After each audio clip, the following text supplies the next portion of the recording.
এই মুহূর্তে আমার সঙ্গে আছেন আপনাদের অত্যন্ত পছন্দের একজন মানুষ, যিনি হচ্ছেন আফনান ভাই। তাকে আমি বলেছিলাম এবং তিনি একটা ঘটনা পাঠিয়েও দিয়েছেন। তার সেই ঘটনাটি আমি এখন আপনাদের জন্য প্লে করছি। আশা করছি আপনাদের সবার ভালো লাগবে। ঘটনাটি যার সাথে ঘটেছিল তার নাম হচ্ছে মোহাম্মদ মাসুম। উনি পেশায় একজন মোটর বাইক চালক। আপনারা জানেন যে সুনামগঞ্জে অনেক দুর্গম জায়গা রয়েছে। হাওর কেন্দ্রিক পুরো সুনামগঞ্জ হওয়ার কারণে এবং সেখানে অনেক রাস্তাঘাট না থাকার কারণে মোটরসাইকেলই একমাত্র ভরসা। মোটরসাইকেলই মানুষজন আসা যাওয়া করে। তো সুনামগঞ্জের এমনই একজন মোটর বাইক চালক, নাম হচ্ছে মোহাম্মদ মাসুম। ওনার বাসা তাহিরপুরেই। ওনার বর্তমান বয়স 50। ঘটনাটি যখন ঘটেছিল সেই সময়টি ছিল 1998 সাল। সময়টি ছিল শীতকাল, ঠিক যেমন এখন শীতকাল চলছে তেমন। উনি তখন ছোটখাটো ব্যবসা করতেন, আর ব্যবসায়িক প্রয়োজনে ওনার বেশ কিছু দেনাদার সৃষ্টি হতো, আবার ওনার কাছেও কেউ কেউ টাকা পেতেন। তো মাঝে মাঝে যে কাজটি করতেন, ওই দেনাদারদের কাছ থেকে টাকা আদায়ের জন্য তারা যখন যে ডেটগুলো দিতেন, তখন ওই ডেটগুলোতে উনি ওই দেনাদারদের কাছ থেকে টাকা আদায়ের জন্য যেতেন। ব্যবসায়িক কারণে অনেক সময় পণ্য বেচা কেনা হয়, যার ফলে একটু দেনাদার সৃষ্টি হয় আর কি, দেনা পাওনা সৃষ্টি হয়। তো টাকা আদায়ের জন্য উনি যেতেন। তো এমনই 1998 সালের এমনই এক শীতকালে এক রাতে উনি একটি জায়গায় যান। সেই জায়গাটার নাম হচ্ছে নতুন বাজার। আপনারা যারা নীলাদ্রি গিয়েছেন তারা নতুন বাজার পার হয়ে নীলাদ্রি গিয়েছেন। তো যাই হোক, নতুন বাজার উনি যখন যান, ওখানে একজন দেনাদারের সন্ধানে তিনি গেলেও, যেহেতু তখন 1998 সালে এরকম ফোন ছিল না, আর ওই সমস্ত এলাকাগুলোতে তো এখনো নেটওয়ার্ক অতটা ভালো নয়। তো যাই হোক, তখন উনি ওই দেনাদারকে বাসায় পান নাই। কারণ হচ্ছে তিনি তখনও উনি কাজ সেরে বাড়িতে আসেন নাই। কারণ কখন আসবেন তা তো বলতে পারেন না, এদিকে রাত হয়ে যাচ্ছে। এই জন্য উনি চিন্তা করলেন, ঠিক আছে চলে যাই, আরো কয়েকজনের সাথে দেখা করার দরকার, তো তাদের সাথে গিয়ে দেখা করি। এই চিন্তা করে নতুন বাজার থেকে উনি শিববাড়ির দিকে আসতে থাকেন। শিববাড়ির দিকে যখন আসতে থাকেন এবং আস্তে আস্তে যখন শিববাড়ির ওই বিশেষ স্থানটির কাছে চলে আসেন, হঠাৎ উনি দেখেন শ্মশানে একটি মৃতদেহ দাহ করার জন্য প্রস্তুতি নেওয়া হচ্ছে। আবার একই সময়ে গোরস্থানে বা মুসলিম কবরস্থানে একটি লাশকে জানাজা দেওয়ার প্রস্তুতি চলছে, যে ওইখানেই গোরস্থানে জানাজা দিয়ে সেখানে দাফন করা হবে। শ্মশানে 20-25 জন লোক, আবার পাশে মুসলিম কবরস্থানেও একই রকম ভাবে 15-20 জন মানুষ সেখানে রয়েছে। তো উনি চিন্তা করলেন যে এত রাত, তো রাত কিন্তু তখন প্রায় 11টা বাজে, আর হাওড় অঞ্চলে কিন্তু রাত 11টা মানে অনেক রাত। তো উনি চিন্তা করেন যে এই এলাকায় তো অনেককেই তো আমি চিনি, দেখি কে মারা গেছে। তো উনি গিয়ে দেখেন যে, প্রথমে যান উনি মুসলিম কবরস্থানের ওইখানে, গিয়ে দেখেন যে সবাই জানাজায় দাঁড়িয়ে গেছে। তো উনিও জানাজায় দাঁড়িয়ে যান। উনি জানাজা পড়ার পর, সাধারণত আমরা দেখি যে জানাজা পড়ার পরে লাশের মুখটা খুলে দেওয়া হয়, শেষ মানে সবাই যেন শেষ দেখা দেখতে পারে। তো উনিও লাশের শেষ দেখা দেখার জন্য এগিয়ে যান। তো উনি লাশটি দেখেন, লাশটি দেখে উনি চিনতে পারেন না। তো যেহেতু উনি চিনতে পারেন না, এই জন্য উনি আসলে কাউকে আর প্রশ্নও করেন না যে আসলে এটা কার লাশ বা কিভাবে মারা গিয়েছে, এটা আর কাউকে উনি প্রশ্ন করে না। তো উনি এবার চিন্তা করে, দেখি শ্মশানের ওখানে যাই, শ্মশানের ওখানে যাকে দাহ করা হবে তাকে আমি চিনি কিনা। অত্র অঞ্চলে বেশ অনেক হিন্দু ভাইদের সাথে তো তার পরিচয় আছে। এই চিন্তা করে উনি শ্মশানের, যেহেতু একদম পাশাপাশি লাগোয়া, উনি সেখানে যান। গিয়ে দেখেন চিতার উপর একটি লাশ শোয়ানো আছে, কিন্তু লাশটি দেখে উনি চমকে ওঠেন যে কি ব্যাপার, এই লাশটিকে যেন আমি কোথাও দেখেছি, আর একটু ভালো করে দেখি তো। এই চিন্তা করে উনি আরেকটু কাছে এগিয়ে যান। মনে হচ্ছে যে একটু আগেই এই লোকটিকে কোথাও যেন দেখেছি।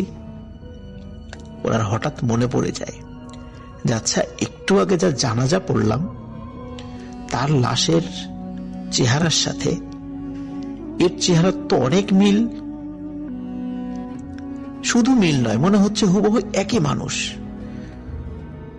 ওনার মনের মধ্যে খটকা লাগে। উনি আরো নিশ্চিত হওয়ার জন্য দৌড়ে ওই মুসলিম কবরস্থানে চলে যান। তখনও লাশ দাফন করা হয়নি, তখনও লাশের মুখ খোলা ছিল। যেহেতু মাত্র অল্প সময়ের ব্যবধান, উনি গিয়ে দেখেন যে একটু আগে শ্মশানেই যেই ডেড বডিটা উনি দেখে এসেছেন, এখানে কিন্তু ওই একই লোকের ডেড বডি।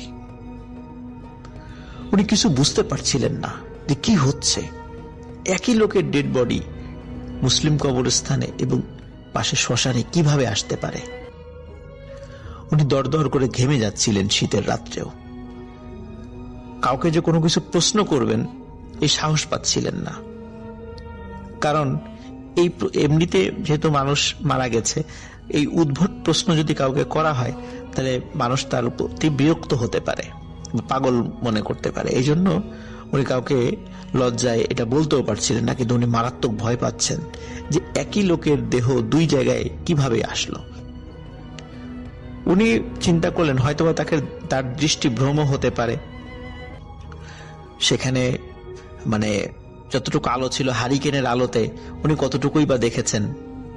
উনি আবার ওই শ্মশানের কাছে চলে যান। তখনও চিতায় আগুন দেয়া হয়নি, কিন্তু দেবে চিতায় আগুন দেয়া হবে হবে ভাব। উনি ওই লাশের কাছাকাছি গিয়ে নিশ্চিত হন যে এই দুই লাশের চেহারার কোনো অভেদ নেই, একই লাশ দুই জায়গায়। উনি আরো একটা ভয়ানক ব্যাপার লক্ষ্য করেন যে এই লাশকে দাহ করার জন্য যারা উপস্থিত আছেন তাদের শরীরটা না অস্বাভাবিক রকমের চিকন। মানে স্বাভাবিক মানুষ যে চিকন হতেই পারে, মানে অনেক রোগা মানুষ হতে পারে, কিন্তু এখানে যে 20-25 জন আছে তারা প্রায় সবাই চিকন, তারা অস্বাভাবিক রকমের চিকন। এটা দেখে উনি খুবই ভয় পান। ওনার কাছে মনে হয় যে উনি যা দেখছেন এটা আসলে ভয়ঙ্কর কিছু এবং অবশ্যই প্যারানরমাল কোনো বিষয়।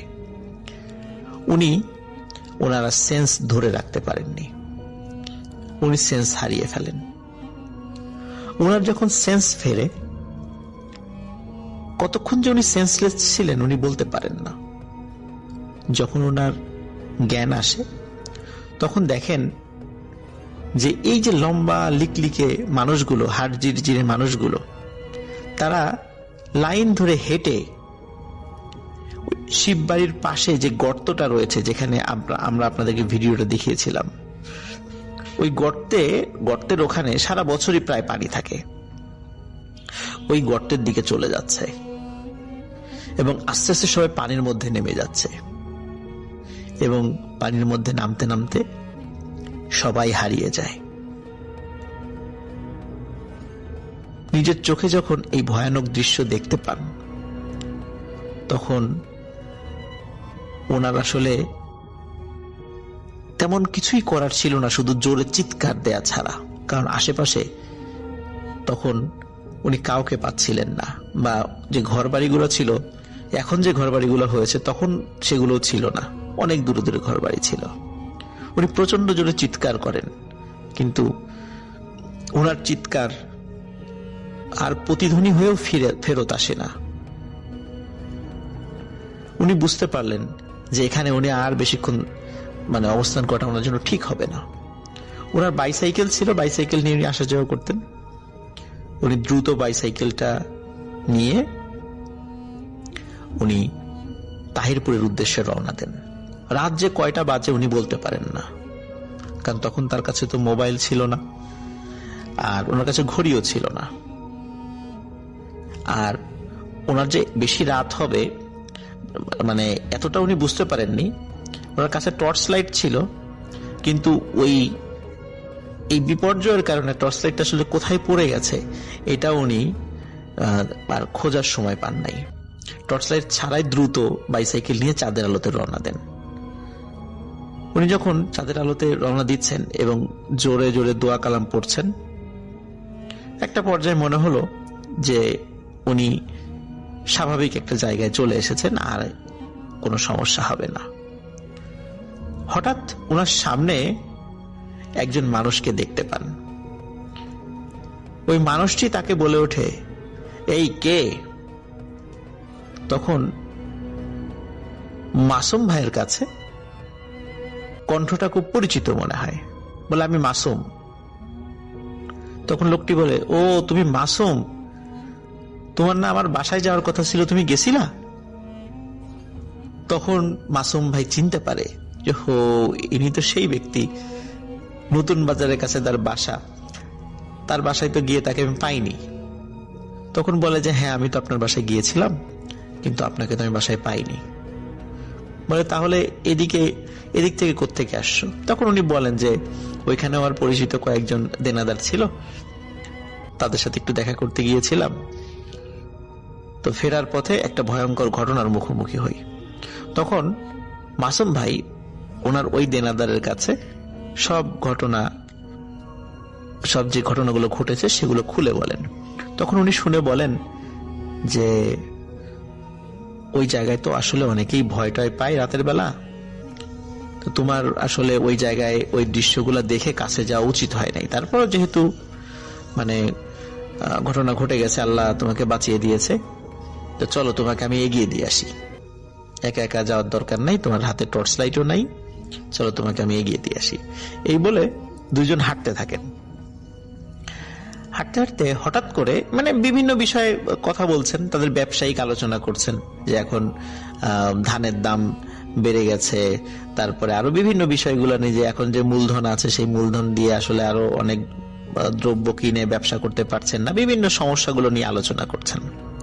হঠাৎ এক পর্যায়ে মাসুম ভাইয়ের সেই দেনাদার বলে ওঠে, আচ্ছা মাসুম, তুমি কি ধরনের মাংস খেতে পছন্দ করো? তখন মাসুম ভাই উনি খুব বিষয়টা স্বাভাবিকভাবে নিয়েছেন, বলে যে আমি মুরগির মাংস খেতে পছন্দ করি। মাসুম ভাই আসলে বুঝতে পারছে না যে হঠাৎ করে কেন এই মাংসের প্রসঙ্গ উঠলো। হয়তো বা তারপরে মাসুম ভাই যেটা বলছেন যে উনি চিন্তা করেছেন যে ওনার বাড়িতে যদি হয়তোবা দাওয়াত দেবেন, এই জন্য হয়তোবা আমি কি পছন্দ করি এই জিনিসগুলো জিজ্ঞাসা করছেন তিনি। তো কথা প্রসঙ্গে মাসুম ভাইও ওই ব্যক্তিকে জিজ্ঞেস করেন, ভাই আপনি কিসের মাংস পছন্দ করেন খেতে? তখন উনি বলেন, পোড়া মাংস আমার খুব ভালো লাগে। এখন মাসুম ভাই চিন্তা করেছেন হয়তোবা কাবাব জাতীয় কিছু উনি খেতে পছন্দ করেন। তখন উনি বলেন যে আচ্ছা, পোড়া মাংস, তাহলে কাবাব হবে, তাহলে কিসের কাবাব পছন্দ করেন? বলে না, কাবাব না, পোড়া মাংস আমার পছন্দ। তখন মাসুম ভাই হেসে দিয়ে বলেন, পোড়া মাংস আবার কেউ খায় নাকি? তখন উনি বলেন, হ্যাঁ আমি খাই, আমার কাছে খুব ভালো লাগে। তখন মাসুম ভাই জিজ্ঞেস, আচ্ছা ঠিক আছে, কিসের পোড়া মাংস খেতে আপনার ভালো লাগে? তখন ওই লোকটি বলে ওঠে, মানুষের পোড়া মাংস খেতে আমার খুব ভালো লাগে। যখনই এই কথাটি বলে তখন মাসুম ভাই চমকে ওঠে, কি ব্যাপার, এটা কেমন কথা? রাত্রে যেহেতু পাশাপাশি হেঁটে আসছিল, ওনার চেহারার দিকে কিন্তু অত বেশি খেয়াল করেননি। উনি প্রথমে 1-2 বার খেয়াল করেছেন, কিন্তু এই কথাটা শোনার সাথে সাথে মাসুম ভাই ওনার দিকে তাকিয়ে ভয়ঙ্কর রকমের চমকে ওঠেন। তিনি দেখেন আকৃতি তার মানুষের মতোই উচ্চতায়, কিন্তু মাথাটি অস্বাভাবিক রকমের বড়, চোখ দুটি অস্বাভাবিক রকমের বড়, এবং দাঁতগুলো লম্বা এবং সুচালো দাঁত, চোখা দাঁত। এই দৃশ্য দেখে উনি আর সেন্স রাখতে পারেননি। উনি চিৎকার দিয়ে ওখানে অজ্ঞান হয়ে পড়ে যান। সকালবেলা হাওরের কৃষকরা যখন খেতে যাচ্ছিল, তখন খেতে চাষ করতে যাওয়ার পূর্বে মাসুম ভাইকে অজ্ঞান অবস্থায় তারা পান। সারা রাত শীতে উনি জমে গিয়েছিলেন এবং ওনার প্রাণ ওষ্ঠাগত হয়ে গিয়েছিল, কারণ প্রচন্ড ঠান্ডায় ওনার অবস্থা খুব খারাপ হয়ে গিয়েছিল। তখন কৃষকরা দ্রুত ধরে আশেপাশে থেকে খড়কুটো জোগাড় করে সেখানে আগুন ধরিয়ে তার শরীরকে উষ্ণ করে তার সেন্স ফেরান। সেন্স ফেরানোর পর সেখানকার কয়েকজন ওনাকে চিনতেন, মাসুম ভাইকে। তখন জিজ্ঞেস করেন কি হয়েছে, তাদেরকে সব ঘটনা খুলে বলেন এবং তারা বলেন যে আসলে রাতের বেলা এখানে একা একা আসতে গেলে এই রাস্তায় একটা খারাপ জিন রয়েছে, মাঝে মাঝে সে মানুষকে এইভাবে ডিস্টার্ব করে। তো তুমি একা একা আসছিলা, এই জন্য তোমাকে পেয়ে গেছে। তো মাসুম ভাই উনি একই রাত্রে দুটি ভয়ানক ঘটনার মুখোমুখি হওয়ার কারণে উনি মানসিকভাবে প্রচন্ড অসুস্থ হয়ে পড়েন। থ্যাংক ইউ সো মাচ আপনার ঘটনার জন্য। আপনাকে অনেক ধন্যবাদ। এবং আমি এখন যেটা করব সেটা হচ্ছে চলে যাব সরাসরি আমাদের পরবর্তী যে অতিথি আছেন তার কাছে। আমি যখন ক্লাস 7-এ পড়ি তখন আমার আব্বু মারা যান। আব্বু মারা যাওয়ার পরে আমি মানসিকভাবে অনেক ভেঙে পড়ি। কিছুদিন পরে আমার আম্মু আমাকে নিয়ে যশোরের একটা এলাকায় শিফট হয়ে যায়। সেখানে আম্মু আমাকে নতুন একটা স্কুলে ভর্তি করিয়ে দেন এবং একটা স্যারের বাড়িতে প্রাইভেট ঠিক করিয়ে দেন। প্রতিদিন সন্ধ্যার পরে আম্মু আমাকে সাথে নিয়ে সেই স্যারের বাড়ি যেতেন প্রাইভেট পড়ানোর জন্য। বেশ কিছুদিন পরে হঠাৎ আম্মু অসুস্থ হয়ে পড়েন, এজন্য আমি একাই যেতে শুরু করি স্যারের বাড়িতে প্রাইভেট পড়তে। এর ঠিক 2 দিনের মাথায় আমার সাথে সেই ঘটনাটা ঘটে।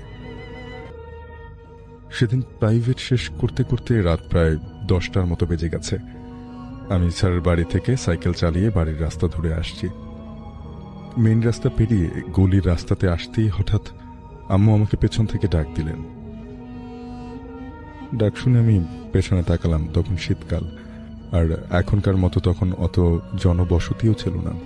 চারপাশে কুয়াশা ঘিরে আছে। কুয়াশায় ঘেরা রাস্তার মাঝখানে দাঁড়িয়ে আমি জিজ্ঞেস করলাম, কে আম্মু? কিন্তু কোনো সাড়া পেলাম না, কেননা তিনি অসুস্থ ছিলেন। কোনো সাড়া পেলাম না। ওদিকে আম্মুর জন্য আমার টেনশন হচ্ছিল, কেননা তিনি অসুস্থ ছিলেন। ভাবলাম হয়তো ভুলে শুনেছি, যেহেতু তার মাথার ভেতরে এই বিষয়টা কাজ করছিল যে মা বাসায় একা অসুস্থ হয়ে আছেন, তো হতে পারে এই জন্য শুনছিলেন। এইভাবে আবার যখন সাইকেল চালানো শুরু করব, ঠিক তখন পেছন থেকে আম্মুর কণ্ঠে আমার নাম ধরে ডাক শুনলাম। আমি আবার পেছনের দিকে ফিরে তাকালাম আর দেখলাম কালো একটা ছায়া মূর্তি আমার থেকে বেশ কিছুটা সামনে একটা গাছের নিচে দাঁড়িয়ে আছে। আমি জিজ্ঞেস করলাম, আম্মু তুমি ওইখানে কি করো? কিন্তু সেই ছায়া মূর্তি কোনো সাড়া দিল না। এবারে আমার হালকা ভয় লাগলো। আমার দাদি বলতো রাতের বেলা অপরিচিত কেউ পেছন থেকে ডাকলে ডাক শুনতে নেই, কিন্তু আমি তো আম্মুর কণ্ঠ শুনছি, অথচ তাকে আমি চিনতে পারছি না, দেখতে পারছি না। আমি কেন জিজ্ঞেস করতে দাদি উত্তর দিয়েছিল, জিন ভূতের হাতে মরতে চাইলে ডাকে সাড়া দিস। দাদির কথা আমার হঠাৎ মনে পড়ে গেল এবং এই কথা মনে হওয়াতে গাটা ছমছম করে উঠল। আমি তখনও সেখানে দাঁড়িয়ে আছি। সামনে তাকিয়ে সাইকেল চালাতে যাব, আবারও পেছন থেকে সেই ছায়া মূর্তিটা আম্মুর কণ্ঠে আমাকে ডাক দিল আমার নাম ধরে। এবারে আমি পেছনে ফিরে তাকিয়ে দেখি ছায়া মূর্তিটা ঠিক আমার সাইকেলের পেছনেই দাঁড়িয়ে আছে। ঘন কুয়াশার আবছা আবছা আলোয় তাকে দেখা যাচ্ছিল। তার চেহারাটা আমার কাছে মনে হলো যেন একেবারে রক্তশূন্য একটা চেহারা নিয়ে একজন অর্ধবয়স্ক না মহিলা দাঁড়িয়ে আছে আমার সামনে। এটা দেখার পরে আমি থরথর করে কাঁপতে শুরু করি। আমি আর নিজেকে ঠিক রাখতে পারিনি। আমি পড়িমড়ি করে ধরফর করে সাইকেলটা নিয়ে প্যাডেল শুরু করি এবং বাড়ি ফিরি। বাড়ির সামনে আসতেই আমি দূর থেকে দেখতে পাচ্ছিলাম সেই ছায়া মূর্তিটা আমার বাড়ির সামনে দাঁড়িয়ে আছে। এটা দেখে আমি ভয় পেয়ে জোরে জোরে আম্মুকে চিৎকার করে ডাকতে শুরু করি। আমার চিৎকার শুনে বাড়ির ভেতর থেকে আম্মু দৌড়ে বেরিয়ে আসে। ঠিক যে সময় আম্মু বাড়ি থেকে বেরিয়ে আসে, ঠিক তখনই আমার বাড়ির সামনে সেই ছায়ামূর্তিটা গায়েব হয়ে যায়। আম্মু এসে আমাকে জিজ্ঞেস করে কি হয়েছে। আমি আম্মুকে সবটা খুলে বলি। আম্মু তখন গরম পানি করে আমাকে গোসল করতে বলেন এবং পরদিন মসজিদের হুজুরের কাছে তদবির করিয়ে দেন। এই ঘটনার পর ওই এলাকার মানুষের কাছ থেকে জানতে পারি এই এলাকায় নাকি অলৌকিক কিছু একটা আছে। বিভিন্ন সময়ে বিভিন্ন মানুষ এর শিকার হন। রাত বেরাতে বিভিন্ন আপনজনের ছদ্মবেশ নিয়ে তারা মানুষের ক্ষতি করে। থ্যাংক ইউ সো মাচ আপনার ঘটনার জন্য। আপনাকে অনেক ধন্যবাদ। এবং আমি আরও একটা ঘটনায় চলে যাব আমরা, এবং এই ঘটনাটা একটা অডিও ক্লিপ। চলুন শুনে আসি অডিও ক্লিপটি। আশা করছি এই অডিও ক্লিপটিও আপনাদেরকে অনেক অনেক আনন্দ দেবে। চলুন শুনে আসি। আমি সালমান আহমেদ, বর্তমানে আরব আমিরাতের দুবাই থেকে বলছি। ঘটনাটি আমার নিজের সাথে ঘটা। ঘটনাটি আমার গ্রামের বাড়ি ব্রাহ্মণবাড়িয়া জেলার সুহিলপুর ইউনিয়নের তালুকদার বাড়ি গ্রামে ঘটা।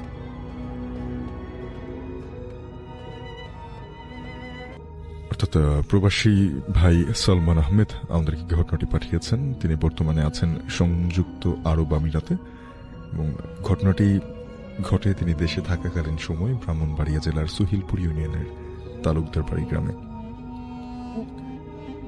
দিনটি ছিল শবে বরাতের আগের দিন। গ্রামে আমরা সবাই ওই রাতে মসজিদ থেকে নামাজ আদায় করার পরিকল্পনা করি। যথারীতি আমাদের এশার নামাজ আদায় করি এবং রাতে খাবার খাওয়ার পরে আমরা পরিকল্পনা অনুযায়ী মসজিদে চলে আসি। সবাই মিলে মসজিদে চলে আসি।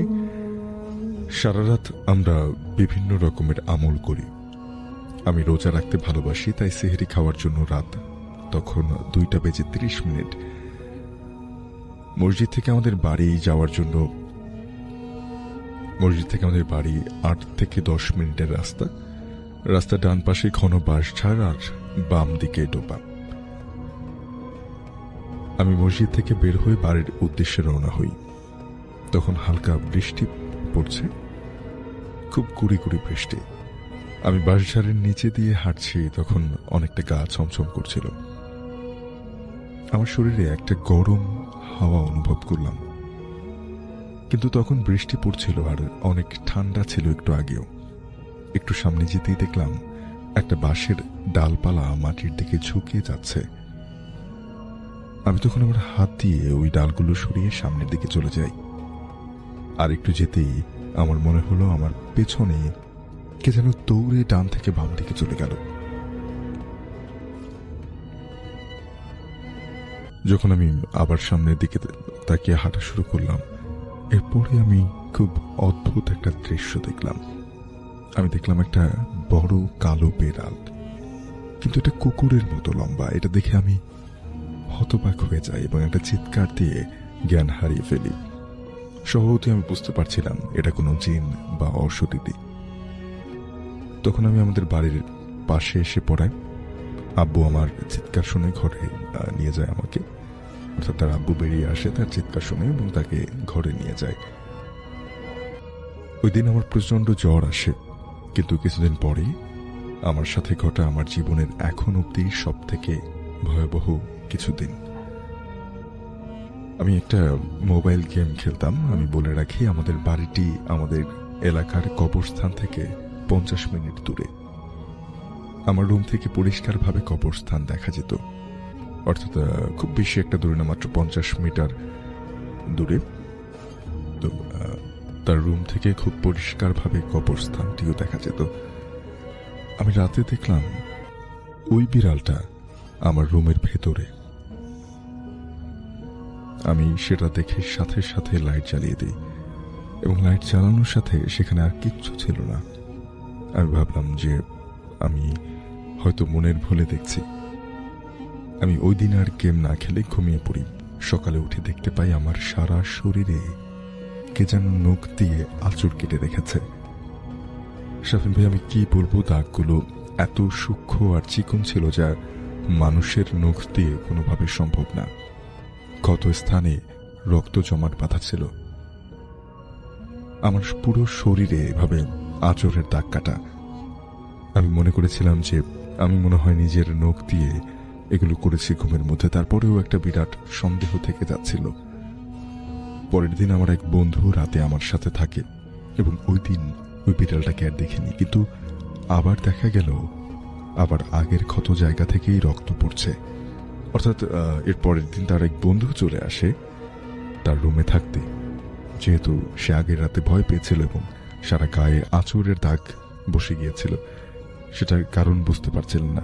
ওই রাতে যদিও তার বন্ধু সহ যখন থাকছিলেন তখন কিন্তু সে বিড়ালটাকে আর দেখেননি, কিন্তু আগের ক্ষত জায়গা থেকেই রক্ত পড়ছে। আর আমার বন্ধু রাব্বির 104 জ্বর ওঠে। আমি এরপরে আমাদের বাড়িতে সেই বিড়ালটাকে আবার দেখি। তারপর আমি আমার আব্বুকে দৌড়ে গিয়ে সব ঘটনা খুলে বলি। আব্বু তখন আমাকে নিয়ে একজন হুজুরের কাছে যান। আমি হুজুরকেও সবটা খুলে বলি। তখন হুজুর সব শুনে আমাকে বলে, ওই দিন বাঁশের ডালগুলো ঝুঁকেছিল, ওটা একটা খারাপ জিন ছিল যে বিড়ালের আকৃতি নিয়ে আমাদেরকে আঁচড় কাটত। আমার সাথে আগে একজন বড় হুজুরের তাবিজ থাকায় নাকি আমার বড় কোনো ক্ষতি করতে পারেনি। তারপর হুজুর বাড়ি বন্ধ করে দেন আর আমাকে আবারও তাবিজ দিয়ে দেন। এখন আলহামদুলিল্লাহ আমি ভালো আছি। শাফিন ভাই, ওই অভিজ্ঞতার কথা আমি কোনোদিনও বলতে পারবো না। এখনো আমার শরীরে কিছু দাগ রয়ে গেছে। এটাই আমার বাস্তব ঘটনা।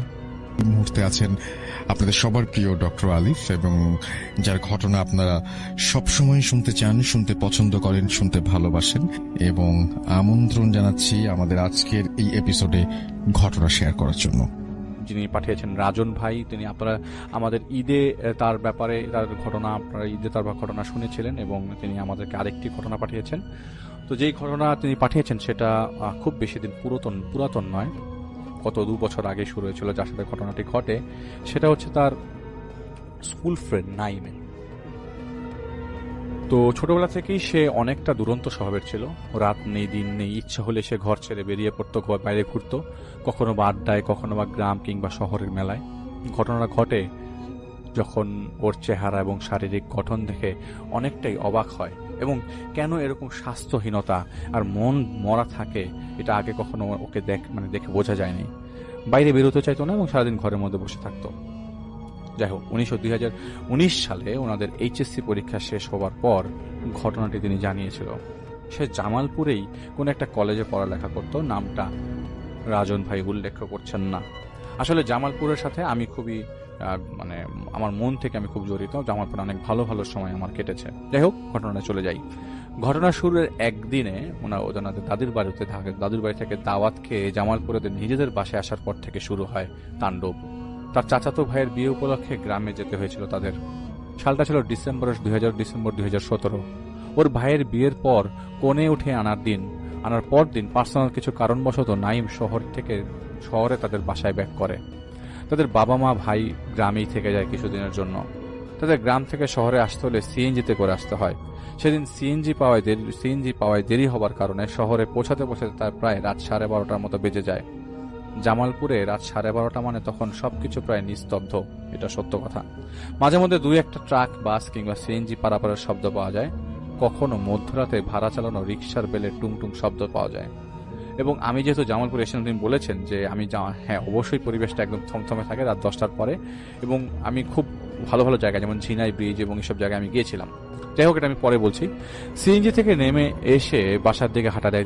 রিক্সা পায়নি সে এত রাতে, এবং সিএনজিওয়ালা বলেছিল ওইদিকে ভাই পুরো রাস্তা ভাঙা প্রচুর, গেলেও খালি সিএনজি নিয়ে ফিরতে হবে, আপনি এখানেই নেমে পড়েন, লাগলে ভাড়া 30 টাকা কম দেন। উপায়ন্ত না হয়ে সে বোর্ডগড় নামক শহরের ভেতরে একটা এলাকায় নেমে যায়। শীতকাল ছিল এবং ওর গায়ের জ্যাকেট ভেদ করে যেন বাতাস ঢুকছিল শরীর ছুঁয়ে। তার উপর আবার ফাঁকা রাস্তা। যাই হোক, সে খানিকটা ভয় পেতে লাগলো। ভয়টা অশরীরী কিছু টাইপের না। ছোটকাল থেকে সে এসব বিষয়ে খুব কম বিশ্বাসী। সে কুকুর ভয় পেতে লাগলো। এত রাতে কুকুর দেখলেই তাড়া করবে, আর কুকুরের সাথে দৌড়ে পারা কোনো মামুলি কথা নাই। ভয় এড়াতে সে কানে ইয়ারফোন গুজে গান শুনতে শুনতে আপন মনে হাঁটা দেয়। হাঁটতে হাঁটতে একটা সময় হুট করে সে তার ঘাড়ে লোমশ কিছু একটা স্পর্শ অনুভব করে। চমকে উঠে সে পিছনে ফিরে তাকায়, কিন্তু মোবাইলের আলোতে দূর দূর পর্যন্ত যে কুয়াশা ছাড়া কিছুই খুঁজে পাচ্ছিল না। ল্যাম্প পোস্টের আলোতেও সব মানে যে আলো আলো যে খুব অনেক ছিল সেটাও না। আর ওই জায়গাটার জামালপুরে একটা বিশেষ মানে আমি দেখেছি যে এখানে ল্যাম্প পোস্টের মানে শহরটা খুব বেশি উন্নত না, আমি আগে যখন দেখেছি উনিও বলেছেন সেটা, এবং প্রত্যেক সড়কে ল্যাম্প পোস্ট আছে কিন্তু সবসময় সেটা জ্বলে না। তো লিটারেলি মোবাইলের ফ্ল্যাশ লাইট অন করে তাকে হাঁটতে হচ্ছিল। তো মনের ভুল ধরে নিয়ে এসে ব্যাপারটার থেকে তৎক্ষণাৎ বেরিয়ে এসে হাঁটার গতি বাড়িয়ে দেয়। তো বাসায় আসতে আসতে তার হেঁটে আসতে আসতে অনেকটা 15 মিনিটের সময় মতো লেগে যায়। সে বাড়ির গেটে এসে দারোয়ানকে ডেকে গেট খুলে দিতে বলে। দারোয়ান গেট খুলে দিতেই সে উপরে উঠে 2 তলার তাদের বাসায় চলে আসে। বাড়িটা তাদের নিজেদের 3 তলা বিল্ডিং। ফ্রেশ হয়ে ভাত রান্না ডিম ভাজি করে খেয়ে বিছানায় শুয়ে মোবাইল চালাতে শুরু করে। জার্নির কারণে ক্লান্তির জন্য খুব তাড়াতাড়ি তার তন্দ্রাভাবটা চলে আসে। এর কিছুক্ষণ পর তার ঘুম ভাঙে দরজার ঠকঠকানি শব্দ হয়। শীতের কারণে সে উঠে না গিয়ে রুম থেকেই জিজ্ঞেস করে, কে? রাকিব চাচা নাকি? তা ওদের দারুণের নাম ছিল রাকিব। মনে মনে ভাবছিল এত রাতে কি নাকি কলিং বেল না চেপে আধ্যাত্মিক মানে দরজা টোকা দিচ্ছে, কাহিনী কি? তো মোবাইলের স্ক্রিনে তাকাতে সে দেখে মাত্র 5 থেকে 7 মিনিটের মতো হয়েছে তিনি ঘুমিয়েছে, অথচ তার মনে হচ্ছিল সে অনেকক্ষণ ধরে ঘুমিয়ে আছে। যাই হোক, ক্লান্তিতে থাকলে এরকম হয়তো ভুল হতে পারে বা হরহামেশাই হয়। তাহলে উনি ভিতর থেকে জিজ্ঞেস করেন, চাচা কিছু লাগবে? তো ওই পাশ থেকে কথা আসছে না। তিনি বলেন, কথা বলছেন না কেন? শুধু দরজা ঠকঠক করে যাচ্ছে ওই পাশ থেকে। তো বিরক্ত হয়ে সে উঠে এসে দরজা খুলে দেয়, কিন্তু ওপাশে সে কাউকেই দেখে না। দরজা খুলতে সে খানিকটা গরম বাতাস স্পর্শ অনুভব করে তার শরীরে ভেদ করে ঘরের ভিতরে গিয়ে উধাও হয়ে যায়। দরজা লাগিয়ে সে নিচে যায় দারোয়ানের কাছে, গিয়ে বলে, চাচা আপনি আমাকে ডাকলেন না একটু আগে? দারোয়ান বলে, কই বাবা, না তো, আমি তো প্রায় ঘুমিয়েছিলাম, চোখ লাগা লাগা ভাব। তবে আপনার সঙ্গে যে পোলারা আইছিল ওরে দেখলাম গেট দিয়া ভেতরে চলে গেল, আমি গেট খুলে দিলাম। তো নাইম ভেবাচ্ছে খেয়ে দারোয়ানকে জিজ্ঞেস করলে, কি বলেন মি, আমি আসলাম বাড়িতে একা, আমার সঙ্গে কাকে দেখলেন আপনি? ঘুমে ধরলে ঘুমায় পড়েন, এমন আবল তাবল কথা বলেন কেন? আমি বাসায় এমনিতেই আমি বাসায় একা, তার উপর বলতেছেন ভয় দেখাই না কথাবার্তা। তো দারোয়ান জানে, ভাই 5 বছর ধরে তোমাদের বাসায় দারোয়ানের কাজ করতেছি, কোনোদিন আমি মানুষ দেখতে ভুল করছি এমন হয়েছে?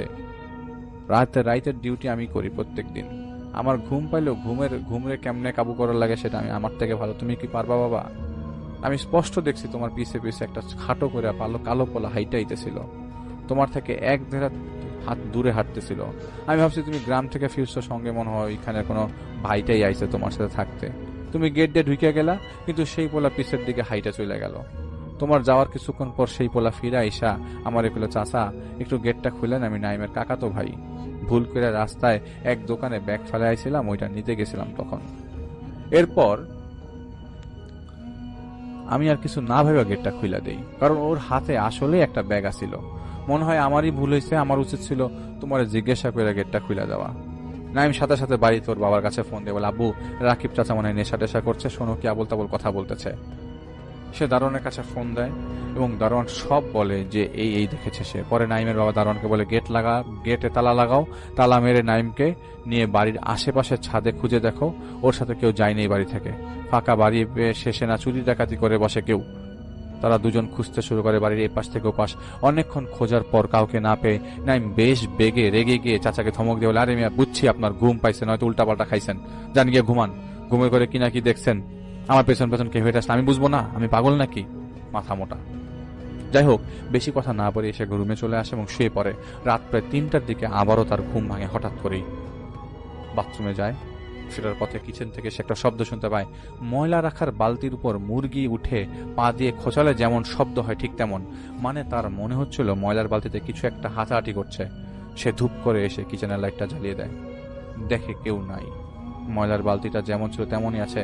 খানিকটা ভয় পায় সে, কারণ তার দরজায় নক, দারোয়ানের কথা বলাগুলো তিনি ভয় পাচ্ছিল। তারপর আবার কিচেনে সব শব্দ। পরদিন সে তার এক বন্ধুকে বাসায় এনে বলে, কয়টা দিন থাক, আমি পরশু দিনই আবার গ্রামে চলে যাব। এসেছিলাম একটা জরুরি কাজে, একা বাসায় ভাল লাগে না, সময় কাটে না, তাই তোকে আনলাম। রাতে খাওয়া দাওয়া করে দুজন শুয়ে পড়ে। ওর বন্ধু সিগারেট ধরাতে চলে, নাইম বলে, ভাই বারান্দায় যা, আমার শ্বাসকষ্ট হয় তামাক পোড়া গন্ধে। ওর বন্ধু বারান্দায় যায় সিগারেট ফুঁকতে। যাওয়ার প্রায় 2-3 মিনিট পর সে চেঁচামেচি করে রুমে চলে আসে। নাইম জিজ্ঞেস করে, কিরে তোর কি হলো, এমন পাগলের মতো চেঁচাচ্ছিস কেন এত রাতে? ঘুমাইতে দে তো ভাই, সকালে সকালে উঠা লাগবে আমার। ওরে বন্ধু হলে, আরে রাখ তোর ঘুম, আমারে আমার আমারে আমার বাসায় রেখে আয়, এখানে থাকা সম্ভব না ভাই, মাফ কর, তুই আমাকে কেমনে এখানে, তুই থাকিস কেমনে এখানে? নাইম জিজ্ঞেস করে, মানে ছোটবেলা থেকে এখানে বড় হচ্ছে আর তুই বলছিস এখানে থাকা যাবে না? কি হয়েছে সেটা বলবি তো আগে নাকি? যেটা বলে আমি সিগারেট ফুঁকতে ফুঁকতে বাইরে এদিক সেদিক তাকাচ্ছিলাম, এক সময় তোদের বিল্ডিং এর সামনে বিল্ডিং এর ছাদের উপরে একটা কালো বেটে লোককে হাত দেখতে পাই, ছাদের উপর বসে রেলিং এ পা ফাঁকে পা দুলিয়ে আমার দিকে তাকিয়ে হাসছে। আমি চোখ কচলে আবারও তাকাতেই দেখি কিচ্ছু নেই সেখানে। তাড়াতাড়ি সিগারেট শেষ করে ভেতরে ঢুকতে যাব, ঠিক করার পরপরই দেখি তোদের বাড়ির সামনে বাউন্ডারির উপর দাঁড়িয়ে আছে বেটে লোকটা। এক হাতে একটা থলের মতো ছিল, আবছা আলোয় দেখতে পাই থলে থেকে চুয়ে চুয়ে কি যেন একটা পড়ছে। লোকটা কোনো কথা বলছে না, শুধু আমার দিকে তাকিয়ে দাঁত বের করে হাসছে এবং হাতে থাকা থলেটা আমাকে ছুঁড়ে মারে। বারান্দার বিলে সেই থলেটা বাড়ি খেতেই আমার গায়ে রক্ত ছিটে আসে, সাথে সাথে আমি চিৎকার করে রুমের ভেতর ঢুকে পড়ি। নাইম এসব শুনে বলে, কই দেখি রক্ত, কই দেখাতো, কই তোর গায়ে রক্ত নেই তো, এক ফোঁটা রক্তের ছিটা ফোটাও নাই। ভাই সিগারেট খাচ্ছিস, খা, উল্টা পাল্টা জিনিস সিগারেটে ভরে ফুকলে তো এসবই দেখবি। ওর বন্ধু এক প্রকার রেগে গিয়ে গালাগাল করতে করতে বলতে থাকে, কথা শোন, তোর সাথে মজা করার মতো বয়স আমাদের কারোরই নাই, যা বলছি আমি মাত্র দেখেছে বলেছি, জানি তুই বিশ্বাস করছিস না, করবিও না, আমি তো তাও রুমে ফিরেছি, তুই হলে এখানে জ্ঞান হারাতে আমি বাজি ধরতে পারি। আসলে ঘটনা কি জানিস, ক্যান্সারের রোগীকে দেখে খুব সহজে ভেবে নেওয়া যায় ক্যান্সারে আবার কেমন আহামরি রোগ, আমি হলে সহজেই কাবু করে নিতাম, কিন্তু রোগটা যার হয়েছে সে জানে যে আল্লাহই জানে যন্ত্রণাটা কিরকম, বাকিরা তা বোঝার কিংবা অনুভব করার ক্ষমতা নাই। তেমনি এই বিষয়ে, যাই হোক তুই থাক তোর বাসায়, আমি ফজরের পরেই ভাই টাটা গুড বাই। তো ফজরের পরে সে বাড়ি থেকে চলে যায়। এদিকে নাইম চিন্তায় পড়ে যায়, ভুল ভাল কমন ঘটনা হলেও তো একসাথে এত কিছু হওয়ার কথা না। আর তাছাড়াও এসব অলৌকিক কিংবা ভৌতিক বিষয়ে ওর বিশ্বাস কোনোদিনই খুব একটা ছিল না। সে অনেকটা কৌতূহল হয়েই তার মাকে সব শেয়ার করে। ওর মা শোনা মাত্রই বকাবকি চিল্লাচিল্লি করে ওকে রাজি করে এক্ষুনি গ্রামে চলে আসতে। উপায় না পেয়ে সে গ্রামে ফিরে যায়। বাড়ি ফেরার পর ওর মা ওকে ইচ্ছে মতো বকাবকি করে, সারাদিন বাইরে ঘুরিস, যখন যেমন চাই করিস, আল্লাহ জানে কিসের উপর পাড়া দিয়েছিস, আল্লাহ জানে কি লেগে গেল আমার ছেলেটার পেছনে। তো নাইম কথাগুলো হালকার উপর নিয়ে ওর আম্মুকে বুঝিয়ে বলে যে আর এসব কিছু না, হিউম্যান ব্রেন ইলিউশন। কিন্তু ওর মা কোনো কথা না শুনে পরের দিন গ্রামের এক হুজুরের কাছে নিয়ে যায়। হুজুরের পানি পড়ার একটা তাবিজ দিয়ে বলে, এটা 21 দিন পরে রেখো এবং এই পানিটা খেও। বাড়ি ফিরে নাইম মনে মনে নিজের কাছেই নিজে বলতে থাকে, কি এক জ্বালা রে ভাই, তাবিজ কবজ কেন, নামাজ পড়বো আল্লাহর কাছে সাহায্য চাইবো, তাবিজ কি রে ভাই। যাই হোক, এভাবে কয়েকটা দিন কেটে যায়। সকালে ওর ফোন একটা কল আসে রবিউল হসপিটালে। রবিউল ছিল সেই ছেলেটা যাকে সে বাসায় এনেছিল সেদিন ওর সাথে থাকার জন্য। খবরটা ওকে আরেকটা বন্ধু জানায়, অবস্থা খুব খারাপ, 2 হাতের রক কাটা ছিল, আরো অনেক কাহিনী, তুই পারলে আয়। নাইম বাসায় সবাইকে ম্যানেজ করে পরদিন শহরে যায়। রবিউলের জ্ঞান ফিরেছিল তখন। নাইম হসপিটাল রুমে গিয়ে ওকে জিজ্ঞেস করে, কি রে, দেখে গেলাম তুই সুস্থ, তুই এখন এই অবস্থা কেন? রবিউল রেগে গিয়ে বলতে শুরু করে, যা হচ্ছে সব তোর কারণে। আমি তোকে বলেছিলাম তোদের বাসায় আমি কিছু দেখেছিলাম, কিন্তু তুই বিশ্বাস করিস নাই। আমি বাসায় আসার পর থেকে স্বপ্নে ওই বেটে লোকটাকে দেখা শুরু করি। হসপিটালে আসার আগের রাতে আমার ঘুম ভাঙে, স্বপ্নে তোকে আর ওই বেটে লোকটাকে দেখি। তুই আর আমি রুমে বসে ক্যারাম খেলছিলাম, হঠাৎ তোদের বাথরুম থেকে সেই বেটে লোকটা তোর রুমে এসে আমার দিকে মুখ করে তোর পেছনে দাঁড়িয়ে যায়। আমি হা করে তাকিয়ে আছি, কথা বলতে পারছি না। তুই এদিকে ক্যারামের গুটি নিয়ে ব্যস্ত। আমি তোকে হাতের ইশারা দিয়ে দেখাতে যাব যে নাইম ওখান থেকে সরে যা, তোর পেছনে অদ্ভুত একটা লোক দাঁড়িয়ে আছে। ঠিক তখনই বেটে লোকটা খিলখিল করে হাসতে শুরু করে। হাসতে হাসতে ওর বা হাত তুলে আঙ্গুল ছোটের কাছে চেপে ধরে ইশারায় আমাকে চুপ করে যেতে বলে। ওর ডান হাত ছিল দা টাইপের কিছু একটা। বেটে লোকটা তার হাতে রাখা দা দিয়ে তোর মাথায় কোপ দিয়ে মাথা আলাদা করে ফেলে। তুই মেঝেতে ছটপট করতে করতে একসময় নিথর হয়ে যাস। আমি চিৎকার দিয়ে দরজার সামনে চলে আসি বাইরে বেরিয়ে যাবার জন্য, কিন্তু দরজা খুলতে পারছিলাম না। আমি দরজার সামনে অসহায় শিকারের মতো বসে কাঁপা শুরু করে দিয়েছি। আর তখনই বেটে লোকটা তোর নিথর শরীরটা নিয়ে বুকটা চিরে ফেললো এবং আমি কাঁপতে কাঁপতে দেখছি আমার হাত পা কাজ করছে না। খেতে খেতে খানিকটা বেটে লোকটা রক্ত মাখা মুখে আমার দিকে তাকিয়ে বলে, কিরে আমার দিকে নজর দিচ্ছিস কেন?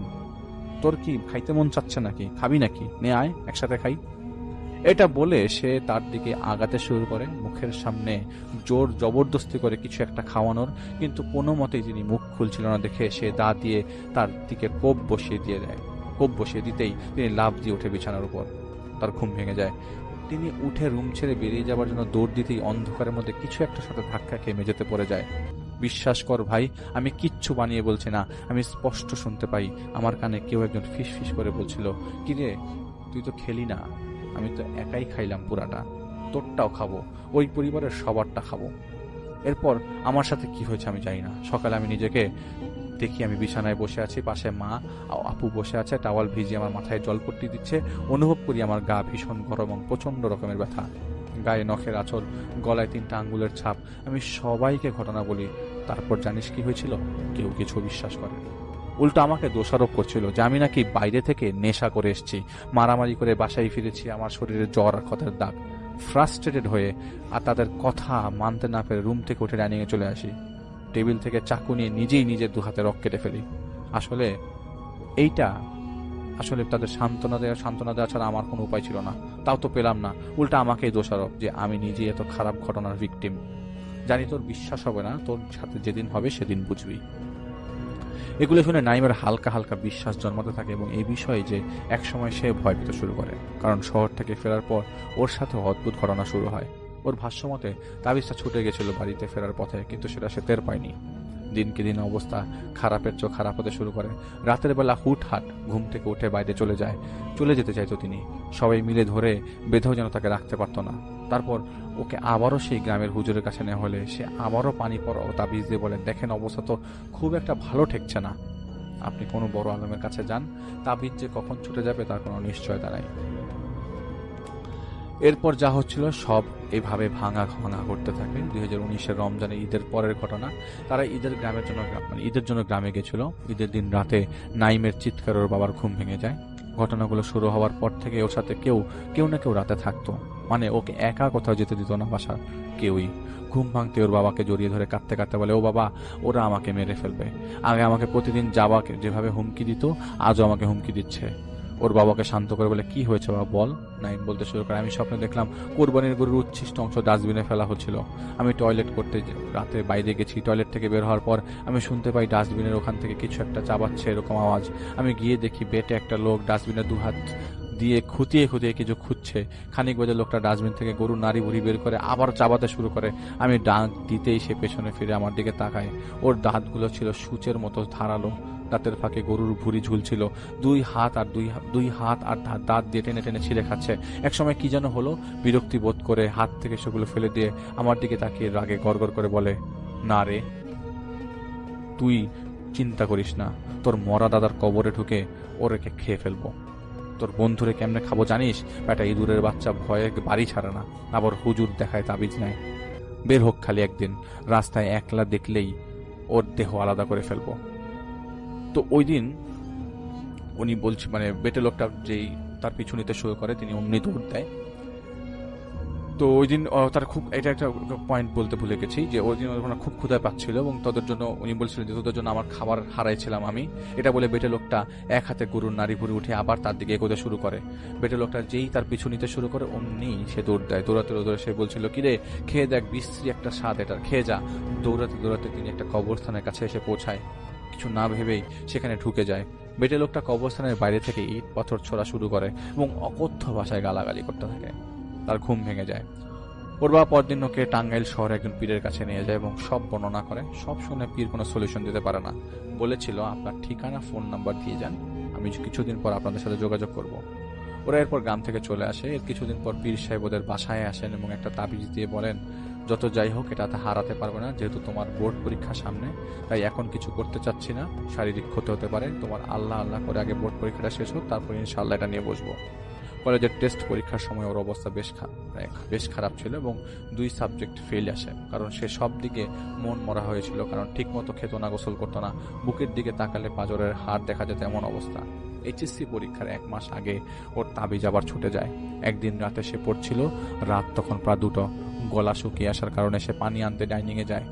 মেঝেতে কেউ ছ্যাঁচড়ালে, মানে গা ঘষলে যেমন শব্দ হবে, বোতলে পানি ভরে ফিরে আসার সময় সেই রকম একটা শব্দ সে শুনতে পায়। সে বোতলের ঢাকনা লাগাতে হেঁটে যাচ্ছিল। রুম লাইট জ্বালানো, কিন্তু সে কোথাও কিছু খুঁজে না পাওয়ার কারণে জায়গা ত্যাগ করার সিদ্ধান্ত নেয়। হুট করে তার হাত ফসকে বোতলের মুখটা মেঝেতে পড়ে যায় এবং গড়িয়ে গড়িয়ে ডাইনিং টেবিলের সামনে এসে থেমে যায়। সে নিচু হয়ে বোতলের মুখটা তুলতে যাওয়ার সময় দেখতে পায় টেবিলের নিচে তার ছোট ভাই বেড়ালের মতো করে বসে আছে আর একটা ছেলা মুরগি কামড়া ছিঁড়া একটা মুরগি কামড়া খাচ্ছে। সে ভয় পেয়ে ওর বাবা মা রুমে চলে যায়, গিয়ে বলে আমি এটা দেখেছি। তখন ওর বাবা মা ওর ছোট ভাই রুমে গিয়ে দেখে সে তো ঘুমাচ্ছে। যাই হোক, সে আর পাত্তা না দিয়ে রুমে গিয়ে পড়তে বসে। কিছুক্ষণ পর শুয়ে ছুতে চলে আসে। তন্দ্রা লেগে আসার পর সে অনুভব করে তার বুকের উপর কিছু একটা বসে আছে এবং তাকে তার গলা চেপে ধরেছে। সে দোয়া পড়তে পারছে না, শক্তি পাচ্ছে না। এক পর্যায়ে মনে মনে আল্লাহু আকবার বলতেই তার মুখ খুলে যায় এবং চিৎকার দিয়ে ওঠে। ওর বাবা মা রুমে চলে আসে। সব শুনে ওর বাবা সেই পীর সাহেবকে ফোন দেয় এবং বলে, ভাই আপনি এর কিছু একটা সমাধান করুন। তাবিজ আবারও ছুটে গেছে। পীর সাহেব বলেন, শুনুন, আমি সেই চেষ্টাই করে যাচ্ছিলাম এতদিন। কালকে আসছি আমি আপনার বাসায়, সব জানাচ্ছি। ফোন রেখে ওর সাথে রাতে শোয় এবং পরদিন সেই পীর সাহেব সন্ধ্যায় তাদের বাসায় আসে। বলে যে আপনার ছেলের উপর গ্রামের কেউ কুফরি করেছে। আসলে ছেলে বললে ভুল হবে, সে যে করেছে সে ছিল আপনার ছেলের এমন অবস্থা দেখে মানসিক ভারসাম্য হারিয়ে ফেলে এবং ভেতরে ভেতরে মারা যান। মনে আছে আপনাদের গ্রামে একটা মেয়ে আত্মহত্যা করেছিল কয়েক বছর আগে? আত্মহত্যা করেছিল বলে গ্রামের লোকজন মেয়েটির জানাজা হতে দেয়নি। মেয়েটিকে বিনা জানাজায় দাফন করা হয়েছিল। এলাকায় বিভিন্ন লোক ভিন্ন কথা বলেছে। মেয়েটি আত্মহত্যা করেছে, নিশ্চয়ই চরিত্র খারাপ ছিল, ধরা পড়বার ভয়ে নিজের প্রাণ নিজে নিয়েছে। এসব শুনতে শুনতে মেয়েটির মাও মারা যায়। ওর মা হার্টের রোগী ছিল। এসব সহ্য করতে না পারে পরে তিনিও মারা যান। মেয়েটির ছিল ওর বাবা মায়ের একমাত্র সন্তান। মেয়ে আর তার স্ত্রীর শোকে সেই অসহায় বাবা পাগল হয়ে রাস্তায় ঘোরা শুরু করে। এরপর একদিন আপনি গ্রামে যান জমির কাজে। গ্রামে কানাকানির মাধ্যমে ঘটনাটা আপনি শোনার পর সবার সাথে তর্ক বিতর্ক করে মেয়েটির গায়েবানা জানাজা আদায় করেন এবং ওর বাবাকে হসপিটালে ভর্তি করেন। আসলে মেয়েটি আত্মহত্যা করেনি। মেয়েটির বাবার সম্পত্তির উপর এক প্রকার লোভ ছিল মেয়েটির বড় ফুপার। সে চেয়েছিল তার ছেলের সাথে মেয়েটির বিয়ে দিয়ে সম্পত্তি হাতে নিবে, কিন্তু ওর বাবা দিতে রাজি হয়নি। একমাত্র মেয়ে ছিল, তাই আরো ভালো ঘরে পাঠানোর স্বপ্ন ছিল। রিজেকশনের অপমান সহ্য করতে না পারে মেয়েটির ফুপা এক কবিরাজকে দিয়ে বাড়ির সবার উপর কুফরি করে। মেয়েটি সেদিন নিজের গলা ইচ্ছায় দড়ি দেয়নি, ওকে জোর করে কাফের জিন সিলিং এর সাথে ঝুলিয়ে দম বন্ধ করে মেরে ফেলে। এরপর মেয়েটি জানাজা পায়নি। ফলে পিশাচটা মেয়েটির মৃত শরীরের উপর কবজা করে বসে, এমনকি খেয়ে ফেলার ইচ্ছা সাধে। মেয়েটি মারা যাওয়ার পর ওর বাবা মাকে পিশাচটা প্রতিদিন নানাভাবে দেখে ভয় দেখে বিরক্ত করেছে, কিন্তু আপনি মেয়েটির জানাজা পড়িয়ে দেবার পর পিশাচটা ওই শরীরের ধারের কাছেও যেতে পারেনি এবং আপনার উপর চটে যায় মেয়েটির ফুপা। তার ফুপা থাকতো মেয়েটির বাবার করে দেওয়াতেই বাড়িতে ওই গ্রামেই, তবুও তার ভেতরে এত লোভ লালসা সে কুফরি পর্যন্ত করে ফেলে। মেয়েটির ফুপা আপনার ছেলের কিছু জিনিস সংগ্রহ করেছিল, যেহেতু সে এদিক সেদিক ঘুরে বেড়াতো সবসময়, তাই লোকটার কাছে সহজ হয়েছিল সব জিনিস সংগ্রহ করা। কারণ সে ভয় পাচ্ছিল যদি মেয়েটির বাবা সুস্থ হয়ে ওঠে তাহলে তার আর কিছুই পাওয়া যাবে না। সেই কবিরাজকে দিয়ে আপনার ছেলের উপর সেই জিনকে পাঠায় যাতে করে দিয়ে মেয়েটিকে হত্যা করা যায়, কারণ আপনি উঠে পড়ে লেগেছিলেন মেয়েটির বাবাটাকে সুস্থ করার জন্য। এখন এগুলো ছাড়ানোর পথ একটাই, আপনাদের গ্রামে গিয়ে তাবিজগুলো বের করতে হবে। তারা গ্রামে যায় এবং মেয়েটির কবরের পাশ থেকে 6টা তাবিজ এবং মেয়েটির বাড়ির ভেতরে ভিন্ন জায়গা হতে আরো 20টি তাবিজ বের করে আনায় এবং এলাকার মুরব্বীদের মাধ্যমে সভা বসিয়ে সবার সামনে মেয়েটির ফুপাকে নাইমের বাবা বাধ্য করায় সবকিছু ভালোই ভালো স্বীকার করতে। চাপের মুখে পড়ে সে সবকিছু স্বীকার করে নেয় এবং এলাকার সবাই মিলে তাকে জুতা পেটা করে গ্রাম থেকে বের করে দেয়। এরপর মেয়েটির বাবা সুস্থ হয়ে ওঠে। মেয়ে ও স্ত্রী হারানোর কষ্টে সে বেঁচে থেকেও যে মরে যাবার মতনই তা তো কেবল আল্লাহই জানেন। নাইমের সুস্থ হতে সময় লেগে যায়, অনেকদিন সময় লেগেছিল এবং খারাপ শরীর নিয়ে তাকে এইচএসসি পরীক্ষা দিতে হয়েছিল। তো এটা ছিল ঘটনা। থ্যাংক ইউ সো মাচ রাজন ভাই আপনার ঘটনার জন্য। অনেকে যা দেখে তা বিলিভ করবে না এবং এটাই স্বাভাবিক, এবং বিলিভ করাটা কিন্তু অস্বাভাবিক। বিলিভ করাটা কিন্তু এখনকার যুগে আমরা যে ঘটনাগুলো শেয়ার করছি বিলিভ করাটা অস্বাভাবিক, কিন্তু যারা করছে তাদের হয়তো আমাদের ঘটনাগুলো ভালো লাগবে এবং আজকের ঘটনাগুলো এরই প্রমাণ। জামালপুরে আমি যখন গিয়েছিলাম তখন জামালপুরের ফৈতি গোরস্থান, জামালপুরের গজনিতেও আমি কয়েকবার গেছি। গজনি খুবই হন্ডার জায়গা এবং গজনি রিলেটেড আমি কিছু লোকের সাথে কথা বলেছি এবং সেখান থেকে হয়তো কিছু ঘটনা আসবে। ঝিনাই ব্রিজ, যারা জামালপুর থাকেন, ঝিনাই ব্রিজের সামনে একটা ছোট্ট মসজিদ আছে, সেটা নিয়ে একটা ঘটনা আছে। এটা নিয়ে আমি একবার শেয়ার করেছিলাম, আমি চেষ্টা করব এটা সামনে আবার শেয়ার করতে। এবং ওইখানে একটা জায়গা আছে, ওটা হচ্ছে এগ্রিকালচার, এবং ওইখানে প্রায় সময় আমি যখন যেতাম তখন শিয়াল দেখতাম। এখনো শিয়াল আছে কিনা আমি জানি না, রাজন ভাই ভালো বলতে পারবেন। রাজন ভাই, থ্যাংক ইউ সো মাচ আপনার ঘটনার জন্য। আমি চাইবো আপনি আরো ঘটনা কালেক্ট করেন এবং আমাদেরকে শেয়ার করেন। আশা করছি আপনি এখন শুনছেন আমাদের ঘটনাগুলো এবং আপনি এই মুহূর্তে লাইভ চ্যাটে আছেন। যদি থাকেন তাহলে আপনি একবার হলেও শাউট করবেন। তো আজ এই পর্যন্তই। থ্যাংক ইউ সো মাচ আপনার ঘটনার জন্য, আপনাকে অনেক ধন্যবাদ। এবং আমরা চলে যাব আমাদের পরবর্তী অতিথির কাছে। আশা করছি যে তার যে শোনানো ঘটনাটা, সেই ঘটনাটা আপনাদের ভালো লাগবে। আসসালামু আলাইকুম রাসেল ভাই, আশা করছি আপনি ভালো আছেন। আমি আজকে যেই ঘটনাটি আপনার সঙ্গে শেয়ার করতেছি, এই ঘটনাটি রাসেল ভাই মানে আমার সঙ্গেই ঘটে যাওয়া একটি ঘটনা। ঘটনাটি মনে হলে আমার এখনও অনেক বেশি ভয় লাগে। তো আমি বিস্তারিত না বাড়িয়ে সরাসরি ঘটনায় চলে যাচ্ছি। আমি রাসেল ভাই আসলে ঢাকায় থাকি। ঢাকায় থেকে যখন আসলে আমি বাড়ি যাই, তো বাড়ি যাওয়ার পথে আমি আমার গ্রামের একটু কথা বলি যে আমার যে গ্রাম আছে সেই গ্রামের শেষ যে মানে একটা গ্রাম শেষ হওয়ার পর অন্য একটা গ্রাম শুরু হয়। তো এই গ্রামের শেষ মাথায় একটা কবরস্থান আছে। তো সেই কবরস্থানের পাশ দিয়ে আবার ছোট একটা শর্টকাট রাস্তা আছে এবং অন্য পাশ দিয়ে একটা মানে ধরেন যে সচরাচর চলাচল করার রাস্তা আছে। তো রাসেল ভাই, এখানে যে শর্টকাট রাস্তাটা ছিল, এই রাস্তাটা মানে আমরা অনেকেই ব্যবহার করি না, কারণ সেই যে কবরস্থান আছে, এই কবরস্থানে অনেকেই অনেক রকমের ভয়াবহ জিনিস দেখে। প্রতিনিয়ত এটা হয়। অনেকেই মানে সেই যে শর্টকাট রাস্তাটা আছে সেই রাস্তাটা এড়িয়ে চলে। তো আমি সেদিন যখন বাড়ি যাচ্ছিলাম, বাড়ি যেতে যেতে আমার অনেক বেশি লেট হয়ে গেছে। তো আমি ভাবলাম যে এখন তো দেশ অনেক উন্নত হয়েছে, সময় অনেক উন্নত হয়েছে, তো ওই রাস্তাটা দিয়েই আমি আজকে বাড়ি যাই। তো যাই হোক, যেই কথা সেই কাজ। আমি সেই যে শর্টকাট রাস্তাটা আছে সেই শর্টকাট রাস্তা ধরে যাচ্ছি মোবাইলের টর্চ জ্বালিয়ে আর কি। তো রাসেল ভাই, কবরস্থানে কাছে আসতেই হঠাৎ ঠান্ডা বাতাস শুরু হলো। এমন রকমের বাতাস আমি আসলে আপনাকে বোঝাতে পারতেছি না। আমার মনে হচ্ছে যে আমি উড়ে যাব এই বাতাসের মধ্যে। তো আশ্চর্যজনক বিষয় হলো যে আশেপাশে কোনো গাছ কিন্তু আসলে লড়ছে না, সব কিছু ঠিকঠাক আছে, কিন্তু আমার মনে হচ্ছে যে মানে শুধুমাত্র আমাকেই বাতাসটা লাগতেছে। তো আমি আসলে জানি যে এখানে অনেক কাহিনী হয়, অনেক রকমের ভয়ানক জিনিস হয় এখানে থাকেই। তো আমি এগুলো আর কি মন থেকে দূর করে দিয়ে মনে মনে আর কি আল্লাহ আল্লাহ বলতে বলতে সামনের দিকে এগিয়ে যাচ্ছি। যাই হোক, আমি যখন সামনের দিকে যাচ্ছি, আমি মানে কোনো কিছুকে পাত্তা দিচ্ছি না, তখন হঠাৎ আমার মনে হচ্ছিল যে আমার পিছন থেকে কেউ আমার সাথে হাঁটছে। এইটা আসলে যখন আমার অনুভব হলো, তখন আমি বেশ খানিকটা মানে অবাক হয়ে গেলাম যে আসলে এত রাত্রে গ্রামের এই রাস্তা দিয়ে তো কেউ যায় না, তাহলে হঠাৎ করে কে আবার আমার পিছনে। তো আমি দুম করে থামলাম, থেমেই একদম পুরো শরীরটা পেছনের দিকে টসটা ঘোরালাম, দেখলাম যে আসলে কেউ নেই।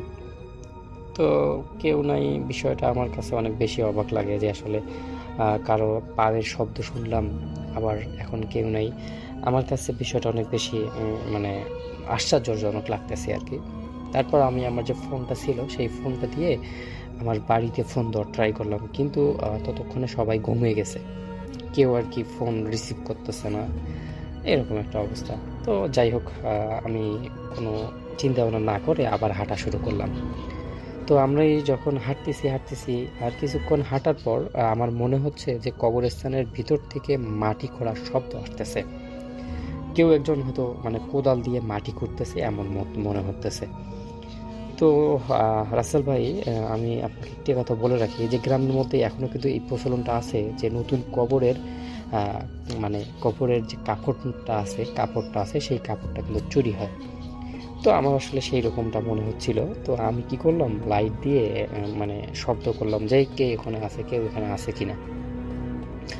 কিন্তু আমি দেখলাম যে আসলে কোনো শব্দই আমি পাচ্ছি না। যাই হোক, এবার কিন্তু আমার মানে অনেক বেশি ভয় লাগা শুরু করলো, কারণ প্রথমে কেউ একজন শুনলাম, তারপর কবর, এই সব কিছু মানে আমার কাছে অনেক বেশি আসলে ভয় লাগা শুরু করলো। যাই হোক, আমি পাত্তা না দিয়ে আরও সামনে যাইতে থাকি। তো সামনে যখন আমি যাব, তখনই আমি দেখি যে একটা সাদা কাপড়ে ঢাকা অবয়ব একটা কবরের পাশে দাঁড়িয়ে আছে। তো এটা দেখে আমি ঠিক নেই, মানে ওটা কেমন লাগতেছে, মানুষের মতো, কিন্তু কোনোভাবেই তার মুখটা দেখা যাচ্ছে না। মুখটা যখন দেখা যাচ্ছে না, আমি এবার কি করব কি না করব কোনো কিছুই মানে ভাবতে পারতেছি না যে আসলে কি করব। তারপর ধীরে ধীরে সেই সামনে যে সাদা অবয়বটা ছিল সেটা মাথা ঘুরিয়ে আমার দিকে তাকালো। মানে যখনই আমি মানে তার মুখটা দেখব বা মুখটা দেখার জন্য চেষ্টা করব, ঠিক তখনই আমার যে আলোটা ছিল সেই আলোটা ঝাপসা হয়ে গেল, কোনো কিছু আমি দেখতে পারতেছি না, মনে হচ্ছে যে পুরো জায়গাটায় ধোঁয়া তৈরি হয়েছে। তারপর মানে আমি শুনতে পারলাম যে কেউ একজন আমাকে বলতেছে যে কি তুমি এই দিকে কোথায় যাও। এরকম একটা কথা শুনে আমি একদম পুরা লাফ দিয়ে উঠছি, আর আমার হাতে যে মোবাইলটা ছিল সেই মোবাইলটা আর কি হাত থেকে পড়ে যায়। তো পড়ে যাওয়ার পর মোবাইলে যেই পাশে ক্যামেরা ছিল মানে লাইটটা ছিল সেই পাশে পড়ে এই জায়গাটা একদম পুরো অন্ধকার হয়ে যায়। মানে আমি ঠিক মতো দেখতে পারলাম না যে আমার সামনে কি ছিল। তো এরকম একটা অবস্থা দেখে আমি আর কোনো কিছু চিন্তা না করে একদম পিছন দিকের খুব জোরে একটা দৌড় দিই। দৌড় দেওয়ার পর মানে ওই গ্রামের যে শেষ মাথায় যে বাড়িটা ছিল সেই বাড়িতে গিয়ে আমি আসলে সব ঘটনাটা সব কিছু খুলে বলি। তো ওই মুরব্বি আসলে আমাকে বলে যে বাবা তুমি হয়তো অনেকদিন মানে বাইরে থাকো, গ্রামে তো আবার এইখানে অনেক কাহিনী শুরু হয়েছে। তো এইরকম যখন বলা শুরু করলো তখন আর কি আমার যে উনি যে ছিল উনি আমাকে বললো যে চলো দেখি তোমার মানে এখন তো কোনো সমস্যা নাই, আমরা চলো দেখি মোবাইলটা পাওয়া যায় কিনা। তো তারপর ওই আঙ্কেল সহ আমরা আবার সেই কবরস্থানে যাই। পরে আমি দেখি যে আমার মোবাইলটা ঠিক ওইভাবেই আছে, মানে যেভাবে উপর মানে টর্চটা নিচে আর ডিসপ্লেটা উপরে। তারপর আমরা ফোন দিই, ফোন দেওয়ার পর আমরা সেই মোবাইলটাকে পাই।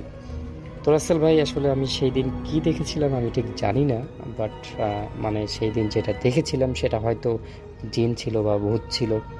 আপনার কাছে কি মনে হলো সেটা কিন্তু অবশ্যই জানাবেন। এবং যারা আমাদের আজকের এই ঘটনাটা যদি প্রকাশিত হয়, যারা শুনছেন প্রিয় লিসনারদের কাছেও আমার প্রশ্ন থাকবে যে আসলে সেদিন ওটা কী ছিল। আর এই ঘটনাটা আমার মনে হলে এখনও আমার অনেক বেশি ভয় লাগে। যাই হোক, ঘটনাটা ছিল এতটুকুই। মানে কেমন লাগলো আপনাদের কাছে অবশ্যই কিন্তু জানাতে ভুলবেন না। আর আবারও ধন্যবাদ জানাচ্ছি রাসেল ভাইকে। সবাই ভালো থাকবেন, সুস্থ থাকবেন, আল্লাহ হাফেজ। আমাদের আহমেদ বাবু আমাদের সঙ্গে আছেন, তারপরে আমরা নতুন অতিথিদের কাছে যাব। তো আজ থেকে প্রায় 100 বছর আগে মানে 100 বছর আগে ঘটে যাওয়া একটি কাহিনী পশ্চিমবঙ্গের কোনো এক গ্রামে, এবং পল্লবদের পূর্বপুরুষের কাহিনী। তো তাদের যে পূর্বপুরুষ ছিলেন তারা অনেক ধনী একটি পরিবার ছিলেন সেখানে, এবং জমিদার গোত্রীয়, এবং তাদের বেশ প্রভাব প্রতিপত্তি ছিল সেই এলাকায়, এবং মানুষজন তাদেরকে খুব মান্য করত। তো সেই পল্লবের সেই পূর্বপুরুষ, যার নাম ছিল, যদিও ছদ্মনাম তিনি লিখেছেন, আচ্ছা, তার নাম ছিল মানস মজুমদার। আর তিনি বয়সে তখন যুবক, এবং তার পরিবারে তার বড় আরো 2 ভাই ছিলেন, এবং মানস ছিলেন তৃতীয় ভাইদের মধ্যে, এবং তার ছোট একটি বোন ছিল। এবং তাদের সেই বোন ছিলেন খুবই সুন্দরী, খুবই রূপবতী, এবং তাদের 3 ভাইয়েরই খুব আদরের এক বোন। আর মানস যেহেতু বেশ ডানপিটে টাইপের ছিল, ডানপিটে বলতে মানে যুবক বয়সী ডানপিটে ছিল, এবং তাদের যেহেতু প্রভাব প্রতিপত্তি ছিল, গ্রামের সবাই তাদেরকে বেশ মান্য করত, ভয় পেত, মানুষকেও ভয় পেত।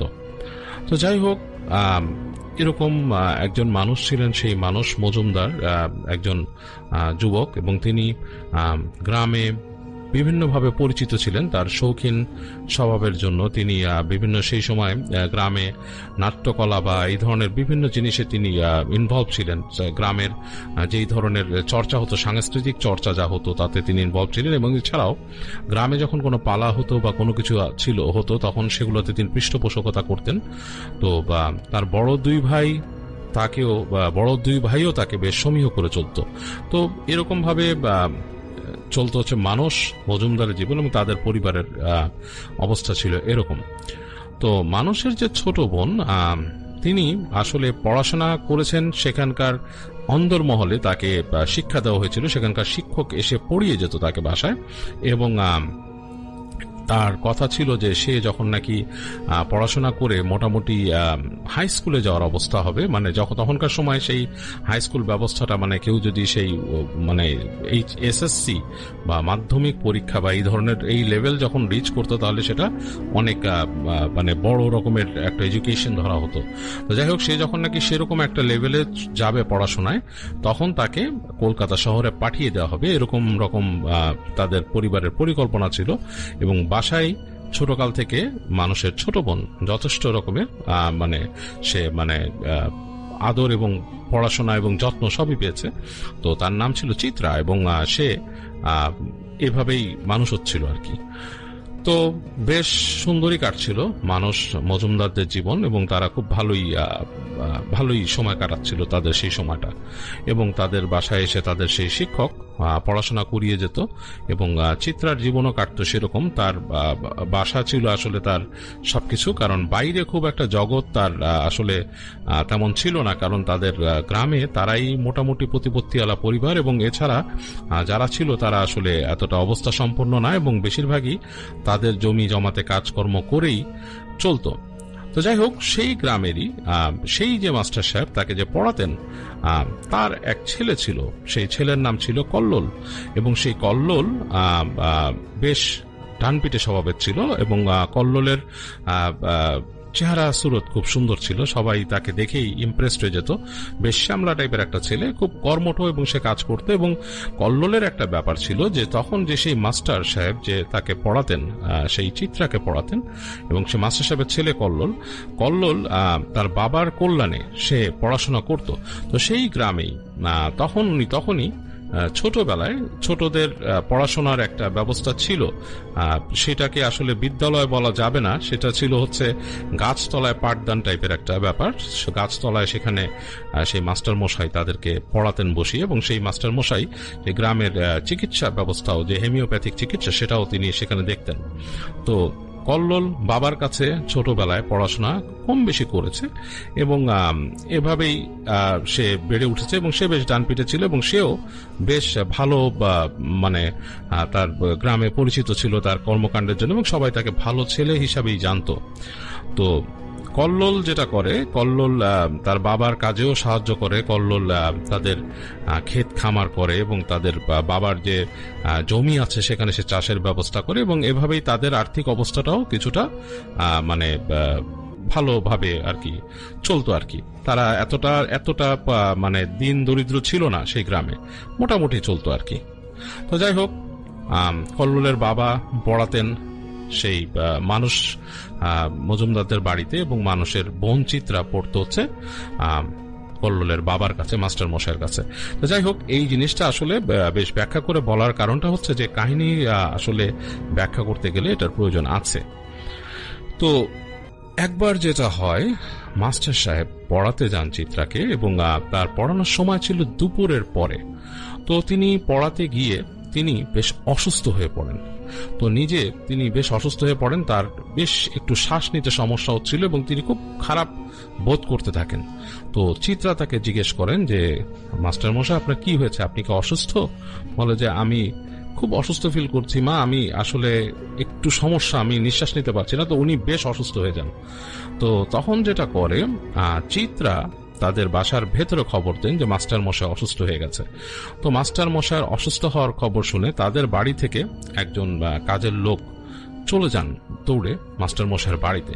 তো সেখানে গিয়ে তিনি কল্লোলকে পান, মাস্টার মশাইয়ের ছেলেকে, এবং বলে যে আপনার বাবা হঠাৎ পড়াতে এসে অসুস্থ হয়ে গেছে। তো কল্লোল সেই ডাকে চলে আসে সেই বাড়িতে, সেই মানুষ সাহেবদের বাড়িতে চলে আসে, এবং এসে তার বাবাকে দেখে। তার বাবা অসুস্থ হয়েছে দেখার জন্য তাকে আসলে নিয়ে যাওয়া হয় সামনের যে বৈঠকখানা আছে, বৈঠকখানার কাছে। এবং সে গিয়ে দেখে যে তার বাবাকে ধরে আনার মতো, আসলে বাড়িতে তখন তাদের মানুষ সাহেবদের বাড়িতে পুরুষ মানুষ ছিল না, তো চিত্রা ধরে আনছে, এবং তার সাথে তাদের যে আরেকজন পরিচারিকা সে ধরে আনছে। তো কল্লোল তার বাবাকে নিয়ে খুবই উদ্গ্রীব ছিল। সে তার বাবাকে দেখে তাড়াতাড়ি যায়, বলে যে বাবা কি অবস্থা, কি হয়েছে। বাবাকে ধরে, বাবা তারা চিত্রা এবং তার পরিচারিকা মিলে তার বাবাকে ধরিয়ে দেয় কল্লোলের কাছে। এবং কল্লোল তার বাবার কাছে যে বলে, বাবা কি হয়েছে তোমার, ধরে জিজ্ঞেস করে, তুমি কি ঠিক আছো, কেন তোমার এরকম অসুস্থ ফিল হচ্ছে, কেন কি হয়েছে তোমার? তো বাবা বলে, বাবা আমি ঠিক আছি, তুমি আমাকে নাও। তো তিনি অনেক মানে তার নিঃশ্বাস নিতে সমস্যা হচ্ছে, এরকম একটা অবস্থা। তো কল্লোল তার বাবাকে ধরে এবং চিত্রা তখন কল্লোলকে বলে যে আপনার বাবা মাস্টার মশাই, চিত্রা খুব পছন্দ করতো মাস্টার মশাইকে, বলে যে আপনার বাবা অনেক অসুস্থ, মাস্টার মশাই অনেক অসুস্থ, ওনাকে কাইন্ডলি আপনি দেখেন দয়া করে যে কিভাবে আপনি ওনাকে নেবেন, চিকিৎসা করাবেন, যদি পারেন শহরে ব্যবস্থা করেন, নইলে আমি আমাদের বাসায় বলছি যদি তারা আপনাকে সাহায্য করতে পারে নিয়ে যেতে। তো তখন কল্লোলের সাথে টুকিটাকি কথা হয় চিত্রার। তো একটা ব্যাপার যেটা ঘটে সেই সময় যে খুবই একটা মানে আসলে তখনকার সময়টা খুব ইমার্জেন্সি একটা সময়, কারণ মাস্টারমশাই অসুস্থ হয়ে গেছেন, কল্লোলের বাবা অসুস্থ হয়ে গেছেন, কিন্তু এর মাঝেও চিত্রা যেহেতু আসলে তার জীবনে খুব একটা ছেলে মানুষ দেখার সুযোগ তার হয়নি, তো এই কারণে সে কল্লোলকে দেখে বেশ দুর্বল হয়ে যায় কল্লোলের প্রতি। আর কল্লোল আসলে দেখতেও বেশ সুদর্শন ছিল, কারণ সেই গ্রামে কল্লোলের মতো সুদর্শন কোনো যুবক আর ছিল না। সে আসলে সবার মধ্যে একটু এক্সট্রাঅর্ডিনারি ছিল এবং তাকে দেখে একটু এক্সেপশনাল মনে হতো সবার থেকে। আর গ্রামের 10টা গ্রামের সাধারণ যুবক থেকে সে বেশ এক্সেপশনাল ছিল। তাকে দেখেই তার যে পার্সোনালিটি সেটাই এক্সট্রাঅর্ডিনারি একটা পার্সোনালিটি ছিল, যেটা আসলে ভালো লাগার মতোই। যাই হোক, চিত্রা যদিও কল্লোলের প্রতি দুর্বলতা ফিল করে, কিন্তু কল্লোল কিন্তু কিছুই বুঝতে পারে না, কারণ সে সম্পূর্ণ তার মগ্নত ছিল তার বাবার দিকে। তার বাবা অসুস্থ হয়ে গেছে, বাবাকে কিভাবে সেখান থেকে নিয়ে যেতে হবে, এবং সে এগুলো চিন্তা করতে করতে কোনো মতে তার বাবাকে বাইরে এনে সে তার বাবাকে এক প্রকার 2 হাতে তুলেই বাসার দিকে রওনা দেয়। তো যাই হোক, কল্লোল যখন বাসায় আসে তার বাবা তখন খুবই খারাপ অবস্থা, তার বাবা দেখা যাচ্ছে কথা বলতে পারছে না, বুকে প্রচন্ড ব্যথা। তো কল্লোল বলে যে বাবা, আসলে এখানে তো হোমিওপ্যাথিক ডাক্তার বলতে আসলে তুমি আছো, আর তো কেউ নাই, আমি কাকে ডাকবো, এখান থেকে শহরে যাও। তার বাবা তাকে হাত দিয়ে ইশারা করতে থাকে যে তুমি কোথাও যেও না, বসো আমার পাশে। কল্লোল বাসা ছেড়েও যেতে পারে না, কারণ কল্লোলের বাড়িতে কিন্তু তাদের মা নেই, তার বাবা আসে, 2জন মানুষই। তো কল্লোল তার বাবাকে ছেড়েও যেতে পারছে না, আবার করতে পারছে না। বাবাকে জিজ্ঞেস করে বাবা পানি খাবা কিনা, তো বাবা কথা বলতে পারছে না ইশারায়। তো একটা সময় তার বাবাকে সে হঠাৎ করে দেখে তার মুখ দিয়ে ফেনা উঠে, সে মুখ দিয়ে ফেনা ভেঙে যায় এবং সে আসলে তখন হার্ট অ্যাটাক করেছিল এবং তিনি ওখানেই মারা যান। তো কল্লোল প্রচন্ড বিস্মিত হন, দুঃখ পান এবং সে আসলে তার কোনো ভাষা নেই। তো যাই হোক, সে গ্রামের মানুষদেরকে খবর দেয় আসতে ধীরে, এবং আরো মানুষ আসে, এসে তার বাবাকে নিয়ে যায়, দাহ করে। এবং মানে এই জিনিসটা হয় আর কি, 1-2 দিনে তার বাবা দাহ করে, এবং তার এইসব কর্মকাণ্ডে তার মন মানসিকতা প্রচন্ড ভেঙে যায়। তার বাড়িতে এখন সে একা, বেশ কদিন সে চুপচাপ বসে থাকে, আসলে তার কিছু করার নেই, মন টন খুব খারাপ। তো সে এরপরে চলে যায় তার দৈনন্দিন জীবনে, কারণ তাকে বাঁচতে হবে, সংগ্রাম করতে হবে। তাদের যে জমি জমা ক্ষেত আছে সেগুলো, তাদের যে চাষ দিতে হয় জমিতে, এগুলোতে সে আবার মগ্ন হয় আস্তে আস্তে। বাবা নেই, মন খারাপ, বাবার কিছু উপার্জন ছিল সেগুলোও আর আসবে না। তো টোটালি কল্লোলের নিজেরই করতে হবে সব। তো সে তার তার যে চাষাবাদ সেগুলোতে মন দেয়, আর বাচ্চাদেরকে সে এই ফাঁকে যে মাঝে মাঝে পড়ানো শুরু করে। সে সে তো ছোটবেলায় তার বাবার কাছ থেকে পড়েছে, তো সে কিছুটা তার ভালোই অক্ষর জ্ঞান ছিল, সে ভালোই মোটামুটি পড়তে পারতো। তো যাই হোক, সেই বাচ্চাদেরকে বাবা পড়াতো, সেখানে সে গাছতলায় যে তার বাচ্চাদেরকে সে পড়ায়। তো এরকমই একটা দিনে সে তখন পড়াচ্ছে, তো এই সময় সে দেখে যে তার সেই গাছতলা থেকে দূরে একটা মেয়ে দাঁড়িয়ে আছে, এবং দূর থেকে দেখে সে একটু অবাক হয়। মেয়েটা দেখেই মনে হচ্ছে যে বেশ সভ্য, মানে আচরণ গ্রামের অন্যান্য মেয়েদের মতো না। সে মাথায় কাপড় টানা মেয়েটা। তো সে বাচ্চাদেরকে রেখে সে দৌড়ে আসে, এসে বলে যে আপনি কি কাউকে খুঁজছেন, কি ব্যাপার? কারণ মেয়েটা দাঁড়িয়ে ছিল সেখানেই। সে বলল যে আপনাকে খুঁজছি। তো মেয়েটা যাই হোক তার সাথে কথা বলে যে আপনি আমাকে চিনতে পেরেছেন, আমি আপনার বাবার সেই ছাত্রী।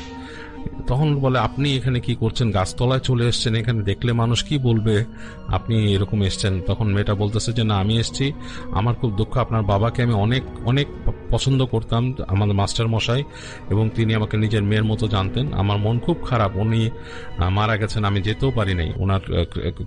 ওনার মানে আপনাদের একটা তো সমবেদনা জানানোর ব্যাপার আছে, সেটাও আমি পারিনি। আসলে আমাদের পরিবারে অনেক রকমের বাধা। তো যাই হোক, আপনার সাথে কথা বলতে আসলাম। তো যাই হোক, তাদের মধ্যে কথা হয়। তো কথা বলতে বলতে তারা আসলে কল্লোল ওই দিন সে খেয়াল করে এবং মেয়েটা তার মাথার কাপড় সরায় এবং কল্লোল মেয়েটাকে দেখে আসলে এক কথায় মুগ্ধ হয়ে যায়। চিত্রাও দেখতে খুবই সুন্দরী ছিল এবং কল্লোল চিত্রাকে দেখে প্রচন্ড রকমের মানে আসলে সেও দুর্বল হয়ে যায় তার প্রতি। তো যাই হোক, সেই দিন তাদের মধ্যে কিছু কথা হয় এবং এরপরে কল্লোল যেই দিনই গাছতলায় সে পড়াতো বাচ্চাদের, সেই চিত্রা এসে তার সাথে মাঝে মাঝে দেখা করত। তো এরকম কিছুদিন দেখা করতে করতে তাদের মধ্যে একটা প্রণয় সৃষ্টি হয়। তো তারা বেশ কথা বলে কাছাকাছি চলে আসে, তাদের মধ্যে প্রণয় সৃষ্টি হয়, তারা একজন একজনের প্রতি খুবই আকৃষ্ট হয়ে যায় কথা বলে। তো এরকম সময় যেটা হতো যে এমনও সময় হতো যে কল্লোল তখন দুপুরে যখন নাকি তাদের যে জমি ছিল সেখানে চাষ দিত, সেই জায়গাও চিত্রা চলে আসা শুরু করলো এবং এসে বসে থাকতো পাশে। সে পাশে বসে কথা বলতো, তারা দুজন গল্প করত, খুব ভালো তাদের সময় কাটতো। সেখানকার যে পুকুর পাড় আছে সেখানেও তারা যেত। তো যাই হোক, তাদের এই সম্পর্কটা আসলে চাপা থাকে না। কিছুদিন পরে মানুষের কানে, মানুষ কেউ দেখে ফেলে, সেগুলো এসে মানস সাহেবের কানের মধ্যে এই কথাটা চলে আসে এবং মানস মজুমদার আমি আগেই বলেছি যে সে খুবই একটা রকচটা টাইপের মানুষ। হ্যাঁ, সে যুবক, কল্লোলদের বয়সী এবং যুবক, এবং সে খুবই রকচটা এবং তার সম্ভ্রান্ত পরিবার, তাদের অর্থবিত্ত ক্ষমতা সবই আছে। মানস মজুমদার প্রচন্ড মানে রেগে যায়, তার রাগের আসলে কোনো সীমা থাকে না, কারণ সে এটাকে কিভাবে ডিল করবে সে ফার্স্টে বুঝতে পারে না। রাগে অন্ধ হয়ে সে ফার্স্টে যায় বোনকে বোঝাতে। তো বোনকে বোঝাতে, বোনের সাথে কথা বলতে যে আসলে যা শুনছি তা সত্যি কিনা। তো সে যায় তার বাসায়, যে সে ওই ছেলের আগে এসে তার বোনের সাথে কথা বলবে। তো সে তার বোনের সাথে যে আগে কথা বলে, তো তার বোনকে আদর করতো অনেক। তো বোনের সাথে কথা বলে, তো বোনের যে রুম ছিল দোতলায়, বোনের রুমে যায়, বোনের রুমে যে বোনের সাথে কথা বলে। বোন তাকে বলে দেয় যে আমি কল্লোলকে পছন্দ করি, ভালোবাসি এবং আমি তাকে বিয়ে করতে চাই, এটাই আমার ইচ্ছে। এখন যদি তোমরা এটার কোনো বিহিত না করো তাহলে আমি এটার অন্য কোনো ব্যবস্থা আমার মতো করতে হবে। তো মানুষ বলে যে এত বড় সাহস তোর, আমাদের পরিবারে কোনো মেয়ের মুখ দিয়ে এত বড় কথা বেরোবে এবং সে হচ্ছে একটা চাষা ভূষা, তুই তার সাথে কথা বলবি, তোকে নিয়ে আমাদের স্বপ্ন, তুই যাবি, তোকে নিয়ে পড়াবো বাইরে, পড়ায় তোকে আমরা বিদেশে পাঠাই দিব, তোকে বিলেতে পাঠাই দিব, এখানে তোরা আমরা রাখবো না, তোকে শহরে রাখবো আমরা, তুই এত বড় এক চাষা ভূষার সাথেই করবি। তখন সে বলে তুমি এইভাবে করো আর ওইভাবে করো, তোমরা যাই করো, তোমরা যদি আজকে আমাকে পড়তেও পাঠাও আমি ওখান থেকেও যে ওর সাথে যোগাযোগ করব। তো যাই হোক, এইসব শুনে তো প্রচন্ড রকমের রাগ করে মানুষ। সে আসলে এটা সহ্য করতে পারে না, সে বোনকে একটা জোরে চড় মেরে সে চলে আসে, বোনকে সেই দরজা তালা মেরে দেয়, বলে যে তুই এখানেই আটকা থাকবি, তোর আসলে আর কোনো নাই, তোকে কোথাও কিছু করা হবে না, যা তুই এখানেই থাকবি, বলে সেই দরজায় তালা মারার ব্যবস্থা করে সে চলে আসে।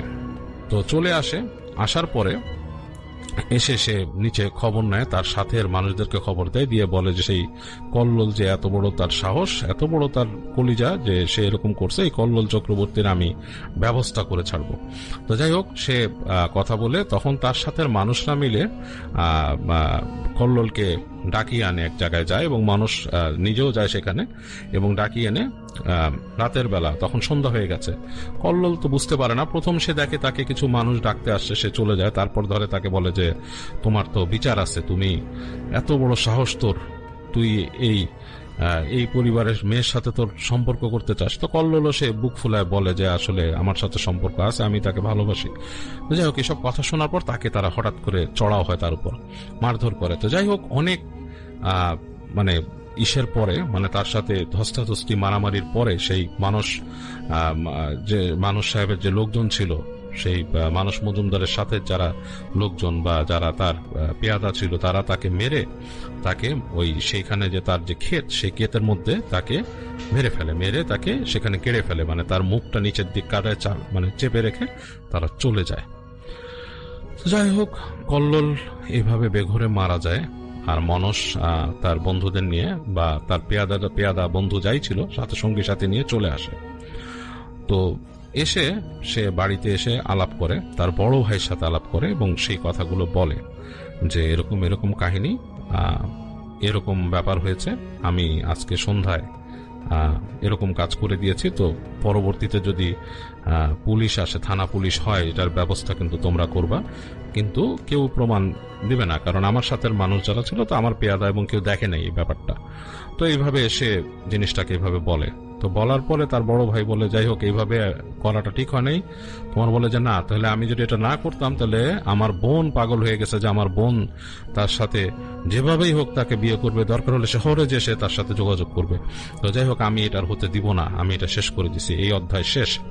তো মানুষ যখন এই কাহিনী বলে তখন তার বড় ভাইরা তো কথা বলছে, এবং এইভাবেই কোনো সেই যে চিত্রার যে পরিচারিকা ছিল তার, সে আবার সেই কথাগুলো শুনে যে চিত্রাকে বলে দেয় সেই তালামারা রুমের ভেতরে। চিত্রা এই জিনিসটা সহ্য করতে না পেরে সে তার রুমের মধ্যে যে বাতি ছিল, মানে দিয়া বাতি আর কি, যেটা দিয়ে তারা জ্বালাতো রাতের বেলা, সেই যে কেরোসিনের যে বাতি ছিল সেই কেরোসিন গায়ের মধ্যে ঠেলে সে নিজের গায়ে আগুন ধরিয়ে দেয়। আগুন ধরিয়ে সে সেখানে আত্মহত্যা করে। তো হঠাৎ করে সেই বাড়িতে চিৎকার চেঁচামেচি, মানুষ এবং তার বড় ভাই সবাই চলে যায় উপরে, গিয়ে দেখে যে সেই রুমে আগুন জ্বলছে, চিত্রাও জ্বলছে। চিৎকার চেঁচামেচি, দরজা খুলে বের করা হয়, কিন্তু তাকে শেষ পর্যন্ত আর সে দেখা যায় পুরো পুড়ে গেছে, তো তাকে আসলে আর বাঁচানো যায় না। যাই হোক চিত্রাও মারা যায়, এদিকে মারা গেল ওই পাশ থেকে কল্লোল। তো তাদের দুজনেরই আসলে মৃত্যু হয়ে গেল এই প্রেমের কারণে, এবং এভাবেই এখানে মোটামুটি অধ্যায়টা শেষ হয়ে যায়। তো চিত্রার মৃত্যুর পরে চিত্রার পরিবার প্রচন্ড রকমের মানসিক আঘাত পায়, এবং আসলে তারা সেখানে থাকার মতো অবস্থায় থাকে না। তারা আসলে সেই জায়গায় থেকে মুখ দেখাবে কিভাবে এটাও তারা বোঝাতে পারে না, কারণ চিত্রা আত্মহত্যার ব্যাপারটা ছড়িয়ে পড়ে সারা গ্রামে। আর এছাড়া কল্লোল হত্যা নিয়েও অনেক রকমের গুজব ওঠা শুরু করে, এবং সেই সময়কার সদর থেকে পুলিশ আসে, এবং সেই ব্রিটিশ সময়ের তদন্তগুলো ডিফারেন্ট ছিল, কারণ তখনকার যারা পুলিশ কর্মকর্তা ছিলেন তারা অনেক বেশি প্রশ্ন করতেন, এবং শুধু সম্ভ্রান্ত পরিবার হলেই না, অনেক প্রশ্ন করতেন, এবং সেগুলোকে খুব মানে থরলি ইনভেস্টিগেট করতেন, মানে এরকম ভাবে তখন চলতো ব্যাপারটা। তো যাই হোক এইসব বিভিন্ন কারণে সেই যে মানুষ মজুমদারের যে পরিবার, তারা যেটা করে, তারা সেখান থেকে কলকাতায় চলে যায় মুভ করে। তারা ওখানে থাকে না, তাদের যে গোমস্তা আছে তার কাছে দায়িত্ব দিয়ে তাদের বাড়িঘরে তারা চলে যায়। তো তাদের বাড়িঘর থাকে সেরকমই। আর এদিকে কল্লোলদের যে ভিটাবাড়ি, কল্লোলের আসলে বাবা এবং কল্লোলই ছিল, তাদের যে ভিটাবাড়িটা ওভাবেই পড়ে থাকে কিছুদিন। তাদের গরু নিয়ে যায় মানুষ, এবং তাদের যে জমি জমা সেটা দখল করার চিন্তা ভাবনা করে, এবং তাদের বাড়ি নিয়ে যখন নাকি মানুষ দখলের চিন্তা করে, তখন সেই সময়টাতে কিছু কথা শোনা যায় যে মানুষ অনেকে নাকি শোনে যে সেই বাড়ির উঠোনে রাতের বেলা মানুষকে হাঁটাহাঁটি করতে দেখে, এবং যাকে হাঁটাহাঁটি করতে দেখে তার দুই চোখ জ্বলন্ত আগুনের মতো, এবং সেই বাড়ির উঠোনে বসে নাকি মানুষ দেখে যে কেউ একজন বাঁশ কাটছে, খট খট খট খট করে বাঁশ কাটছে। তো কল্লোলদের ভিটা বাড়ি নিয়ে যখন নাকি এই ধরনের কথা প্রচলিত হয়, মানুষ তখন আর মানে ওই ভিটা বাড়ির দিকে আর চোখটা দেয় না। মানুষ তখন ভয় পায়, ভয় পেয়ে কেউ আর ভিটা বাড়িতে চোখ দেয় না।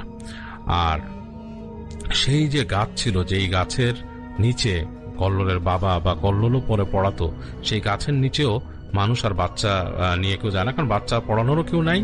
আর যখন নাকি ওই গাছের কাছে যায় মানুষ, উদ্ভট টাইপের অনেক কিছু ঘটে, মানুষ অনেক কিছু দেখে। যেমন সেই গ্রামের একজন সন্ধ্যার সময় দেখেছে যে সেই গাছের নিচে নাকি কল্লোল বসে আছে, এবং সে মাটির দিকে তাকিয়ে আছে। তো সে যখন নাকি দেখে যখন সে বুঝতে পারলো যে এটা কল্লোল, তখন নাকি সে ভয়ে চিৎকার করে ওঠে, এবং কল্লোল নাকি তার দিকে তাকিয়ে খুব বিষাদ মুখে তাকিয়েছিল।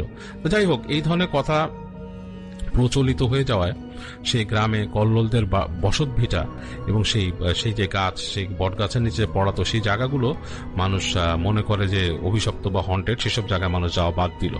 মানুষ এসব জায়গা যাওয়া আসলে খুব একটা গেল না। আর কল্লোলদের যে জমি জমা সেটা একজন মানুষ দখল করে নেয়, তাদেরই ওই এলাকারই অন্য বা একজন মানে ক্ষমতাশালী মানুষ সেই জায়গাগুলো নিয়ে নেয়, সেখানে সে তার মতো এখানে ব্যবস্থা করে। তো এখানে এদের এই ব্যাপারটা ঘটছে। তো এরকম একটা সময় তার বেশ কিছু বছর পরে সেই গ্রামে ফেরত আসে মানস মজুমদার, এবং তিনি ফেরত আসেন আসলে তাদের এই বসত ভিটা বিক্রি করার কোনো দেন দরবার করার জন্য। তো যাই হোক তিনি যখন ফেরত আসেন তাদের সেই বাড়ি আগের মতো আর নেই। আগে তো পরিবার থাকতো, এখন কোনো পরিবার থাকে না। তাদের জাস্ট গোমস্তা সাহেব এসে দিনের বেলা হিসাব কিতাব নিয়ে যায়, পুরো বাড়ি কিন্তু খালি। তো মানুষ মজুমদার এসে যখন নাকি বাড়িতে গোমস্তাকে খবর দেয়, সবাইকে খবর দেয়, সবাই আসে, এসে তাকে থাকার ব্যবস্থা করে দেয়, পরিষ্কার পরিচ্ছন্ন করে উপরে তার যে সেই পুরনো কামরা সেখানে তার থাকার ব্যবস্থা করে। তো মানুষ মজুমদার সে তার বাসায় আসে, তার সেই কামরায় ওঠে। তো মানুষ সাহেব তার যে বাড়িটা সেটাকে দেখে খুব রকম মানসিকভাবে মানে খুব মানে দুর্বল হয়ে যান। তার সেই পুরনো স্মৃতিগুলো মনে পড়ে যে এখানে সবাই ছিল, এখানে বোন ছিল। তো আবার নিজে নিজে মানসিকভাবে কঠোরও হয়ে যান। সে কিন্তু মানসিকভাবে রিপেন্ডেন্ট না। তার বোন যে মারা গেল আত্মহত্যা করে, তার মনের মধ্যে কোনো রিপেন্ডেন্সি নাই। সে মনে করে যে যা হয়েছে ঠিক আছে, এটা উচিত ছিল, কারণ অলরেডি নাক কাটা গেছে, আমাদের অনেক ক্ষতি হয়েছে, আমরা শহরে গিয়েও অনেক কিছু হারিয়ে ফেলেছি, আমাদের সেই অবস্থা নাই। তো যাই হোক, এই সবকিছুর জন্য সে বোনকে তখনও দায়ী করে এবং সে মনে মনে সেই কল্লোলের প্রতিও ঘৃণা প্রকাশ করে। তো যাই হোক, সে বাড়িটার দিকে তাকায় সন্ধ্যার পরে, তার যেই বারান্দায় দাঁড়িয়ে তাদের নিচের উঠোন সবকিছু খা খা করছে, কেউ নাই, পুরা বাড়িটা ফাঁকা। এবং তিনি যখন গোমস্তা সাহেবকে খবর দেন, বলেন যে সন্ধ্যার পর কিন্তু আমার এখানে কাউকে রেখে যাবেন, কারণ আমার তো প্রয়োজন আছে, আমার খাবার দাবার সবকিছু কে দেখবে। সেই যে গোমস্তা বলে যে ঠিক আছে হুজুর, এটা অসুবিধা নাই, আমরা ব্যবস্থা করে দেবো আপনাকে, কেউ না কেউ তো থাকবেই। তো বলে যে এখানে কাজের লোক রাখবেন, যে আমার ডাকলেই আসবে আর আমার সবকিছুর ব্যবস্থা করবেন। বলে ঠিক আছে। তো এই বলে গোমস্তা সাহেব বলেন যে আমিও রাত পর্যন্ত আছি, আপনি থাকেন, অসুবিধা নাই। তো সেই সময়কার গ্রামের রাত, তখন রাত বলতে রাত আসলে 8টা-9টার সময় রাত হয়ে যায়। তো মানুষ সাহেব ঘুমানোর চিন্তা করছেন, তিনি তার রুমে যান, সেই পুরনো ঘর এবং সবকিছু পরিষ্কার করে দেওয়া। তো তিনি রাতের বেলা শুয়ে আছেন, তার খাটের মধ্যে তিনি শুয়ে আছেন, শুয়ে শুয়ে চিন্তা করছেন, ঘুম আসছে না। অনেকদিন পর পুরো ফাঁকা বাড়ি এবং তার কাছে মনে হচ্ছে যে এই বাড়িতে আমরা সবাই ছিলাম, বিভিন্ন স্মৃতি মনে পড়ছে, তো ঘুম আসছে না, শুয়ে আছেন। তো এরকম একটা অবস্থায় যখন তার বেশ তন্দ্রা লেগে আসছে চোখে, তখন তিনি হঠাৎ করে শব্দ পাচ্ছেন যে তাদের যে সামনের যে করিডোর, সেই করিডোর দিয়ে কেউ দৌড়াচ্ছে, হাসির শব্দ, মানে মেয়েলি কণ্ঠে হাসির শব্দ এবং দৌড়ানোর। তো হঠাৎ করে তার কাছে মনে হলো যে এই শব্দটা তার ঠিক অনেক আগের, মানে সে যখন নাকি আরো ইয়াং ছিল, তখন তার বোনের সাথে কোনো দুষ্টুমি করে বোন দৌড় দিলে যেরকম করত, সেরকম একটা শব্দ। সেই যে আগের সময় বোনের সাথে দুষ্টুমি করতো তারা, বা বোন দৌড়াদৌড়ি করতো, সেরকম একটা শব্দ। তো মানুষের কাছে খুব অস্বস্তি লাগে ব্যাপারটা।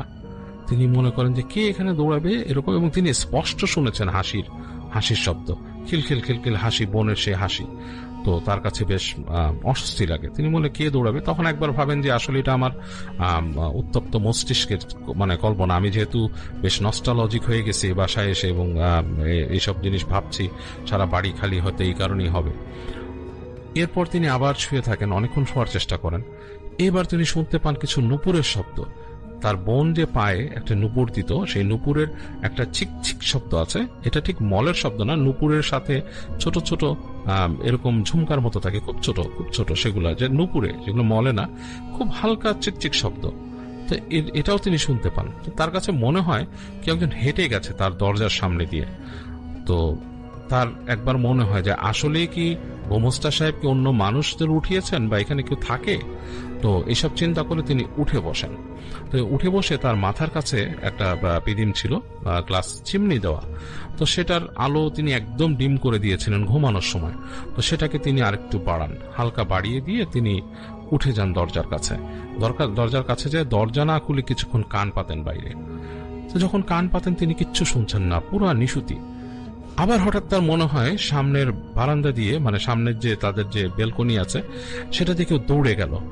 তো তিনি তখন হুট করে দরজাটা খুলে ফেলেন। তো খুলে তিনি দেখেন কেউ নেই, করিডোরের ডানে বামে তিনি উকি দেন, কেউ নেই। তো পুরো খাখা করছে, মানে উপরের যে অংশটা খাখা করছে, নিচের যে অংশটা সেখানেও খাখা করছে, চাঁদের আলো এসে পড়েছে হালকা। তো তিনি তার রুমে ফিরে যান। রুমে ফিরে গিয়ে তিনি তার হাতের যে পিদিমটা সেটা নেন, সেটা নিয়ে তিনি আবার করিডোরে বের হন। তো বের হয়ে এসে এখন করিডোরে তার পিদিমের হালকা আলো পড়ছে এবং তিনি আস্তে আস্তে আস্তে আস্তে এগিয়ে যান। আস্তে আস্তে এগিয়ে যান, ডান দিকে যান, দেখেন অন্য রুমগুলোতে তালা মারা, যেখানে তার দাদারা থাকতো সেই রুমগুলো তালা মারা। তারপর তিনি আস্তে আস্তে বামে যান, হেঁটে হেঁটে গিয়ে তিনি একটা রুমের সামনে দাঁড়ান, যে রুমটাতে তার বোন থাকতো। এবং তিনি ওই রুমের সামনে গিয়ে কেমন যেন একটা অদ্ভুত একটা ফিল পান তিনি। তার নিজের মনে হচ্ছে যে তার ঘাড় থেকে পা পর্যন্ত তার সমস্ত রোম দাঁড়িয়ে গেল কেন জানি। তার কাছে মনে হচ্ছে কোনো একটা উপস্থিতি তিনি সেখানে টের পাচ্ছেন। অস্বস্তি লাগে। তিনি দরজার পাশ থেকে তাকিয়ে দেখেন একটা অংশে একটু পোড়া কাঠও আছে, সে আলোতেও দেখা যাচ্ছে যে এখনো সেই কাঠটার অংশটা একটু পোড়া। তো তার কাছে খুব অস্বস্তি লাগে। তো এই সময় হঠাৎ করে তার হাতের যে পিদিমটা মনে হয় ঝোড়ো বাতাসের মতো আসে একটা, এসে তার পিদিমটা নিভে যায়। চিমনি দেয়া ছিল, সে চিমনি থাকা অবস্থায় পর্যন্ত তার পিদিমটা নিভে গেল। তো পিদিমটা যখন নিভে গেছে, তিনি তার নাকে একটা পোড়া গন্ধ পান। তার নাকে একটা পোড়া গন্ধ পান তিনি, এবং তিনি যখন পোড়া গন্ধ পান, কেমন যেন মাংস পোড়া টাইপের একটা গন্ধ, তার কেমন নাক মুখ গুলিয়ে ওঠে। এই সময় তিনি সামনে তাকান, হঠাৎ তিনি দেখেন তার সামনে দাউ দাউ করে আগুন জ্বলে উঠল এবং একটা মানুষের আকৃতি সম্পূর্ণ আগুন জ্বলে আছে এবং সেটা তার দিকে দৌড়ে আসলো। তো দৌড়ে এসে তাকে দাদা দাদা বলে জড়িয়ে ধরতে গেল। এবং তিনি পুরো এই যে ঘটনার আকস্মিকতা এতটাই উনি অবাক হয়েছেন এবং ভয় পেয়েছেন, তিনি আসলে কিছু সেন্স করতে পারেননি। তিনি প্রচন্ড জোরে চিৎকার করে ওঠেন এবং তাকে মনে হলো সেই আগুন গায়ে যে মানুষের আকৃতিটা দৌড়ে আসছে তাকে ধাক্কা দিয়ে ফেলে দিল। এবং তিনি প্রচন্ড উত্তাপ ফিল করলেন নিজের শরীরে, প্রচন্ড রকমের উত্তাপ ফিল করলেন এবং তিনি যে উত্তাপ ফিল করেছেন বলার মতো না। তো তিনি প্রায় জ্ঞান হারানোর মতো অবস্থা, প্রচন্ড জোরে চিৎকার করছেন তিনি আগুন আগুন বলে। তো তার এই চিৎকার শুনে নিচ থেকে তাদের ওখানে দুইটা লোককে রাখা হয়েছিল তার কাজের মানুষ হিসেবে, তারা দৌড়ে আসেন, উপরে চলে আসেন, তাদের হাতে বড় লণ্ঠন ছিল, চলে আসেন, এসে দেখেন যে তিনি পড়ে আছেন ব্যালকনিতে, তিনি প্রচন্ড আগুন আগুন করছেন, তিনি প্রচন্ড ভয় পেয়েছেন। তো আসে এসে বলে, হুজুর কি হয়েছে, হুজুর কি হয়েছে, ওঠেন ওঠেন। তাকে ধরে তারা উঠায়। তো তিনি কয়েক সেকেন্ড পর ধাতস্থ হন। ধাতস্থ হয়ে দেখেন যে কিছুই নাই, তার সামনে শুধু তার নিচের দুজন যে কাজের লোক তারা উঠে আসছে, তাকে উঠাচ্ছে, তাদের হাতে লণ্ঠন। উঠে বলে যে আপনি কি হয়েছিল? বলে যে কিছু না, কিছু না, আমার কাছে মনে হলো যে কি যেন একটা দেখলাম। তো কিছু না, তোমরা এক কাজ করো, তোমরা এখানে বসে থাকো, তোমরা এই দরজার সামনে বসে থাকো, তোমরা এই দরজার সামনে বসে থাকো, তোমরা কোথাও যাবে না। তো এই বলে তিনি রুমে ঢুকে যান। রুমে ঢুকে তিনি আস্তে করে তার রুমের দরজা লাগান। দরজা লাগায় তিনি খাটে বসে ভয়ে ঠকঠক করে কাঁপতে থাকেন। তিনি চিন্তা করেন যে কি হলো, কি দেখলো, এটা কি তার কোনো কল্পনা বা কিছু। তো এরকম ঠকঠক করে কাঁপতে কাঁপতে এক সময় তিনি কখন ঘুমিয়ে পড়েন তার কোনো খেয়াল নেই। তো যাই হোক, পরদিন বেশ বেলা করে তার ঘুম ভাঙে।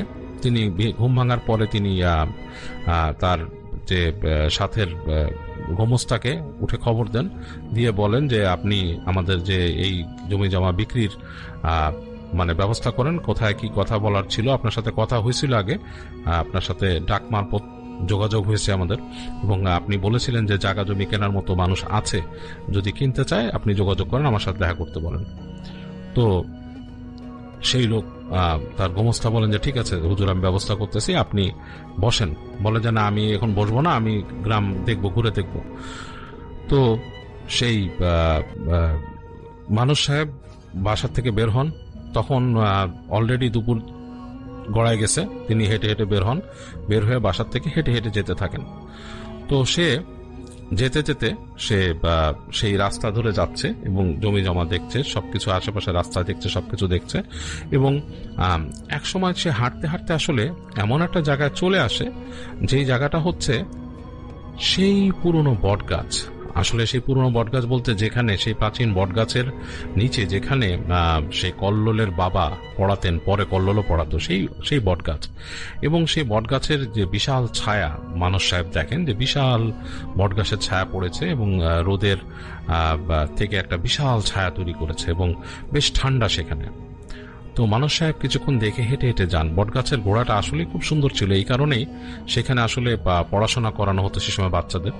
তো তিনি দেখেন যে সেই বটগাছের গোড়ার কাছে বেশ উঁচু করে মাটির একটা ঢিবির মতো তৈরি করা। তো তিনি সেখানে বসেন, ঠেস দিয়ে বসেন। বসে তিনি তাকিয়ে থাকেন চারিপাশে। দূর দূরান্ত পর্যন্ত ক্ষেত দেখা যাচ্ছে এবং ফসলের ক্ষেত। এবং তিনি কিছুক্ষণ দেখতে দেখতে তিনি কিছুক্ষণ চিন্তা করেন নিজেদের আগের কথা। এবং এক সময় তিনি আসলে ক্লান্তিতে ঘুমিয়ে যান, কারণ গত রাতে ঘুম হয়নি, প্রচন্ড মানসিক প্রেশার ছিল এবং এগুলোর কারণে তার ঘুম হয়নি। তিনি আসলে ঘুমে পড়ে যান। তো যখন তার ঘুম ভাঙে তখন তিনি তাকিয়ে দেখেন, উঠে তাকান, হঠাৎ করে তাকে একটু অস্বস্তি ফিল করেন। তাকিয়ে দেখেন যে চারিপাশে আধার ঘনিয়ে আসছে, মানে দিনের আলো পড়ে গেছে এবং বটের ছায়াটা পুরোপুরি অন্ধকার। যে জায়গায় তিনি আছেন সেই জায়গাটা পুরোপুরি অন্ধকার হয়ে গেছে। তো বটের ছায়ার বাইরের দিকটাতে একটু আলো আছে। তো তিনি দেখে তিনি বেশ অস্বস্তি ফিল করেন, যেরকম সন্ধ্যা হয়ে গেল, এখানে বোকার মতো এতক্ষণ ঘুমিয়ে পড়লাম, এটা কেমন কথা। তো যাই হোক, তিনি তাড়াতাড়ি উঠে দাঁড়ান। উঠে দাঁড়িয়ে হেঁটে হেঁটে ছায়া থেকে বের হন। তো ছায়া থেকে যখন তিনি বের হন, তিনি দূরে তাকিয়ে দেখেন যে ক্ষেতের মাঝে, সামনে যে একটা ক্ষেত আছে, সেই ক্ষেতের মাঝে একটা মানুষ হাল চাষ করছে। তিনি চিন্তা করেন যে এই সন্ধ্যার সময় হাল চাষ কে করে, এবং মানুষটা বেশ উঁচু লম্বা এবং সন্ধ্যার সময় হাল চাষ করছে এবং তার পেছনের চুল বেশ বাবরি নেমে গেছে। সন্ধ্যার সময় হাল চাষ করছে গরু নিয়ে। একটু তার অবাক লাগে যে এই সন্ধ্যার সময় কেউ হাল চাষ দেয় নাকি ইসের মধ্যে, ক্ষেতের মধ্যে, এবং একেবারে বেলা পড়ে গেছে, এক্ষুনি অন্ধকার হয়ে যাবে এরকম একটা সময়। তো তিনি কিছু একটা ফিল করেন, অস্বস্তি। তো তিনি আরেকটু হেঁটে রাস্তার দিকে যেতে চান। এই সময় তিনি দেখেন যে যিনি হাল চাষ করছেন সেই মানুষটা তার দিকে তাকায় এবং সেই মানুষটার তাকানো দেখে মানুষ সাহেব প্রচন্ড রকমের ভয় পেয়ে যান। তার বুকের ভেতরটা ধক করে ওঠে, কারণ তিনি তাকিয়ে দেখেন সেই মানুষটার চোখ জল জল করছে। তার মানুষটার চোখ থেকে যেন আগুন ঠিকরে বেরোচ্ছে এবং সে আগুনের আলোয় তার মুখের বাকি অংশটা কালো হয়ে আছে, বাকি অংশটা দেখা যাচ্ছে না। কিন্তু মানুষ সাহেব স্পষ্ট বুঝতে পারেন এই মানুষটা আর কেউ নয়, সেই কল্লোল। তিনি ভয়ে চিৎকার করার মতো একটা অবস্থা হয়ে তিনি দৌড় দেওয়ার চেষ্টা করেন সেখান থেকে, কিন্তু তিনি তার পা যেন চলছে না। তো তিনি কিছুটা দৌড়ে সামনে যে চিৎকার করার চেষ্টা করেন, তার গলা দিয়ে আওয়াজ বেরোচ্ছে না। তো এরকম সময় তিনি হঠাৎ করে আবিষ্কার করেন যে তাকে রাস্তা থেকে কেউ উড়িয়ে নিয়ে, যেন বাতাস উড়িয়ে নিয়ে ফেললো সেই ক্ষেতের মধ্যে। তিনি বেশ খানিকটা উড়ে গিয়ে সেখানে পড়েন এবং উড়ে গিয়ে পড়ে তিনি বুঝতে পারেন যে তিনি একদম কাদার মধ্যে পড়েছেন এবং পরক্ষণেই তিনি ফিল করেন, তিনি অনুভব করেন যে কেউ তাকে চেপে ধরছে কাদার মধ্যে এবং তার মুখটা আস্তে আস্তে ডেবে যাচ্ছে কাদায়। তিনি শব্দ করতে পারছেন না, তার হাত পা নাড়ছেন, জোরে জোরে নাড়ছেন, এরকম একটা অবস্থা। তো তার নিঃশ্বাস বন্ধ হয়ে গেছে এবং তিনি বুঝতে পারছেন তার ঘাড় কেউ চেপে ধরেছে।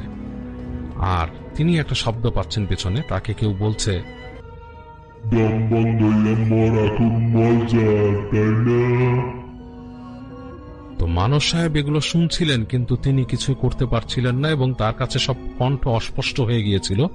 তার দম প্রায় বন্ধ হয়ে আসছে। তিনি যখন নাকি প্রায় জ্ঞান হারিয়ে ফেলবেন, এরকম সময় তিনি হঠাৎ ফিল করেন যে তাকে কেউ টেনে তুললো সেখান থেকে হঠাৎ করে, এবং তিনি হঠাৎ নিঃশ্বাস নিতে পারলেন, জোর করে নিঃশ্বাস নিলেন এবং তিনি তখন জোর করে নিঃশ্বাস নিয়ে তিনি জোর করে হাঁপাতে থাকলেন এবং তাকিয়ে দেখলেন যে তাকে দুজন মানুষ টেনে তুলেছে এবং দুজনের চেহারা তিনি হঠাৎ তাকিয়ে দেখতে পারলেন যে এই দুজন হচ্ছে তার সেই বাড়ির কাজের মানুষ। তারা বলল যে, হুজুর, আপনার কি হয়েছে? আপনাকে আমরা দেখলাম যে ওইখান থেকে রাস্তার থেকে উড়ে গিয়ে পড়লেন এখানে, তো অনেক দূরত্ব, আপনি কিভাবে পড়লেন? আপনি এত দূরে যে এসে পড়লেন আর কেন পড়লেন? তো যাই হোক, তাকে টেনে তারা তুলে নিয়ে তারা কথা বলার চেষ্টা করলো তার সাথে। তিনি ধাতস্থ হতে পারলেন না। তিনি কোনো মতে মাথা নিচু করে পড়ে আস্তে আস্তে হেঁটে তাদের সাথে, তারা দুজন তাকে দুই কাঁধে নিয়ে তারা তাকে গেলেন বাড়িতে, এবং তিনি নিজের বাড়িতে যে ঢুকতে চাইলেন না, তিনি বারবার না করছেন। তিনি বলছেন, ওই যে দাঁড়ায় আছে। তিনি তারপর বলছেন, ওই যে দাঁড়ায় আছে, ঢুকবো না। তিনি দূর থেকে দেখতেছেন দাঁড়ায় আছে, তিনি বলতেছেন দাঁড়ায় আছে, দূরে দাঁড়ায় আছে, ওই যে দাঁড়ায় আছে।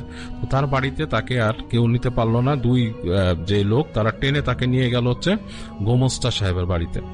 তো তো গোমস্তা সাহেবের বাড়িতে তাকে পরিষ্কার পরিচ্ছন্ন করা হলো এবং গোমস্তা সাহেব তাকে জিজ্ঞেস করলো, কি হয়েছে হুজুর, আপনার কি হয়েছে? তখন তিনি গোমস্তা সাহেবকে পুরো ব্যাপারটা খুলে বললেন যে তিনি গত রাত থেকে কি দেখছেন এবং তার সাথে কি হয়েছে। তো গোমস্তা সাহেব খুব গম্ভীর হয়ে গেলেন। তিনি বললেন যে আপনার তো অবস্থা খুব খারাপ। হ্যাঁ, তার অবস্থা খুবই খারাপ হয়ে গেছে, তার নিঃশ্বাস নিতে পারতেছিলেন না, তার জ্বর আসছে, শরীরে টেম্পারেচার বেড়ে গেছে। তো তিনি সাথে সাথে কবিরাজকে খবর দিলেন, সে গ্রাম্য যে কবিরাজ ছিলেন যিনি চিকিৎসা করতেন, হেকিমি চিকিৎসা। তো তিনি আসলেন, কবিরাজ সাহেব এসে দেখলেন, দেখে বললো যে তার অবস্থা তো ভালো না, তিনি প্রচন্ড রকমের ভয় পাইছেন, তার কোনো সমস্যা হয়েছে, মানসিকভাবে ভয় পেয়ে গেছেন তিনি, আর তার এই জ্বর আসছে এইসব কারণে, এবং তিনি সম্ভবত কোনো বাজে বাতাসের শিকার হয়েছেন বা কিছু। তো এগুলা বলে কবিরাজ সাহেব তাকে টুকিটাকি তার যে চিকিৎসার জিনিস ওষুধপত্র দিয়ে বললেন গোমস্তা সাহেবকে যে ওনাকে ছেড়ে যাবেন না, ওনার সাথে থাকেন, উনি ভয় পাচ্ছেন অনেক। এবং ওই মানস সাহেব ওই কবিরাজেরও হাত চেপে রাখছেন, তিনি ছাড়ছেন না। তো যাই হোক, কবিরাজকে একসময় যেতে হলো, রাতের বেলা গোমস্তা সাহেবই তার সাথে বসে থাকলো এবং মানস সাহেব রাতে শুয়ে শুয়ে হঠাৎ করে ভয় পেয়ে উঠলেন। তিনি বলতেছেন ওই যে আসতেছে, ওই যে আসতেছে, প্রচন্ড রকমের ভয়। এখন গোমস্তা সাহেব নিজেই ভয় পেয়ে গেলেন, কিন্তু কারণ সেই সময় তিনি যখন বলতেছিলেন ওই যে আসতেছে, তখন নাকি তিনি দেখলেন যে তার রুমের দরজা দুটো ভেজানো ছিল, মানে রুমের দরজা, বাইরের দরজা লাগানো, রুমের দরজা ভেজানো, ওই দুটোই ঠাস ঠাস করে খুলে গেল, বাড়ি খেলো জোরে জোরে। এবং এই যে মানস সাহেব হঠাৎ করে ভয়ে হাত উঁচু করে মুখটুক বাকিয়ে ফেললেন, চোখ টোক বড় করে, এবং তিনি ওই জায়গার উপরে মারা গেলেন, তার আসলে জায়গার উপরে মৃত্যু হয়ে গেল। তো পুরো জিনিসটা ঘটলো গোমস্তা সাহেবের সামনে। গোমস্তা সাহেব খুব অশুভ একটা মানে ফিল নিয়ে তিনি বসে থাকলেন।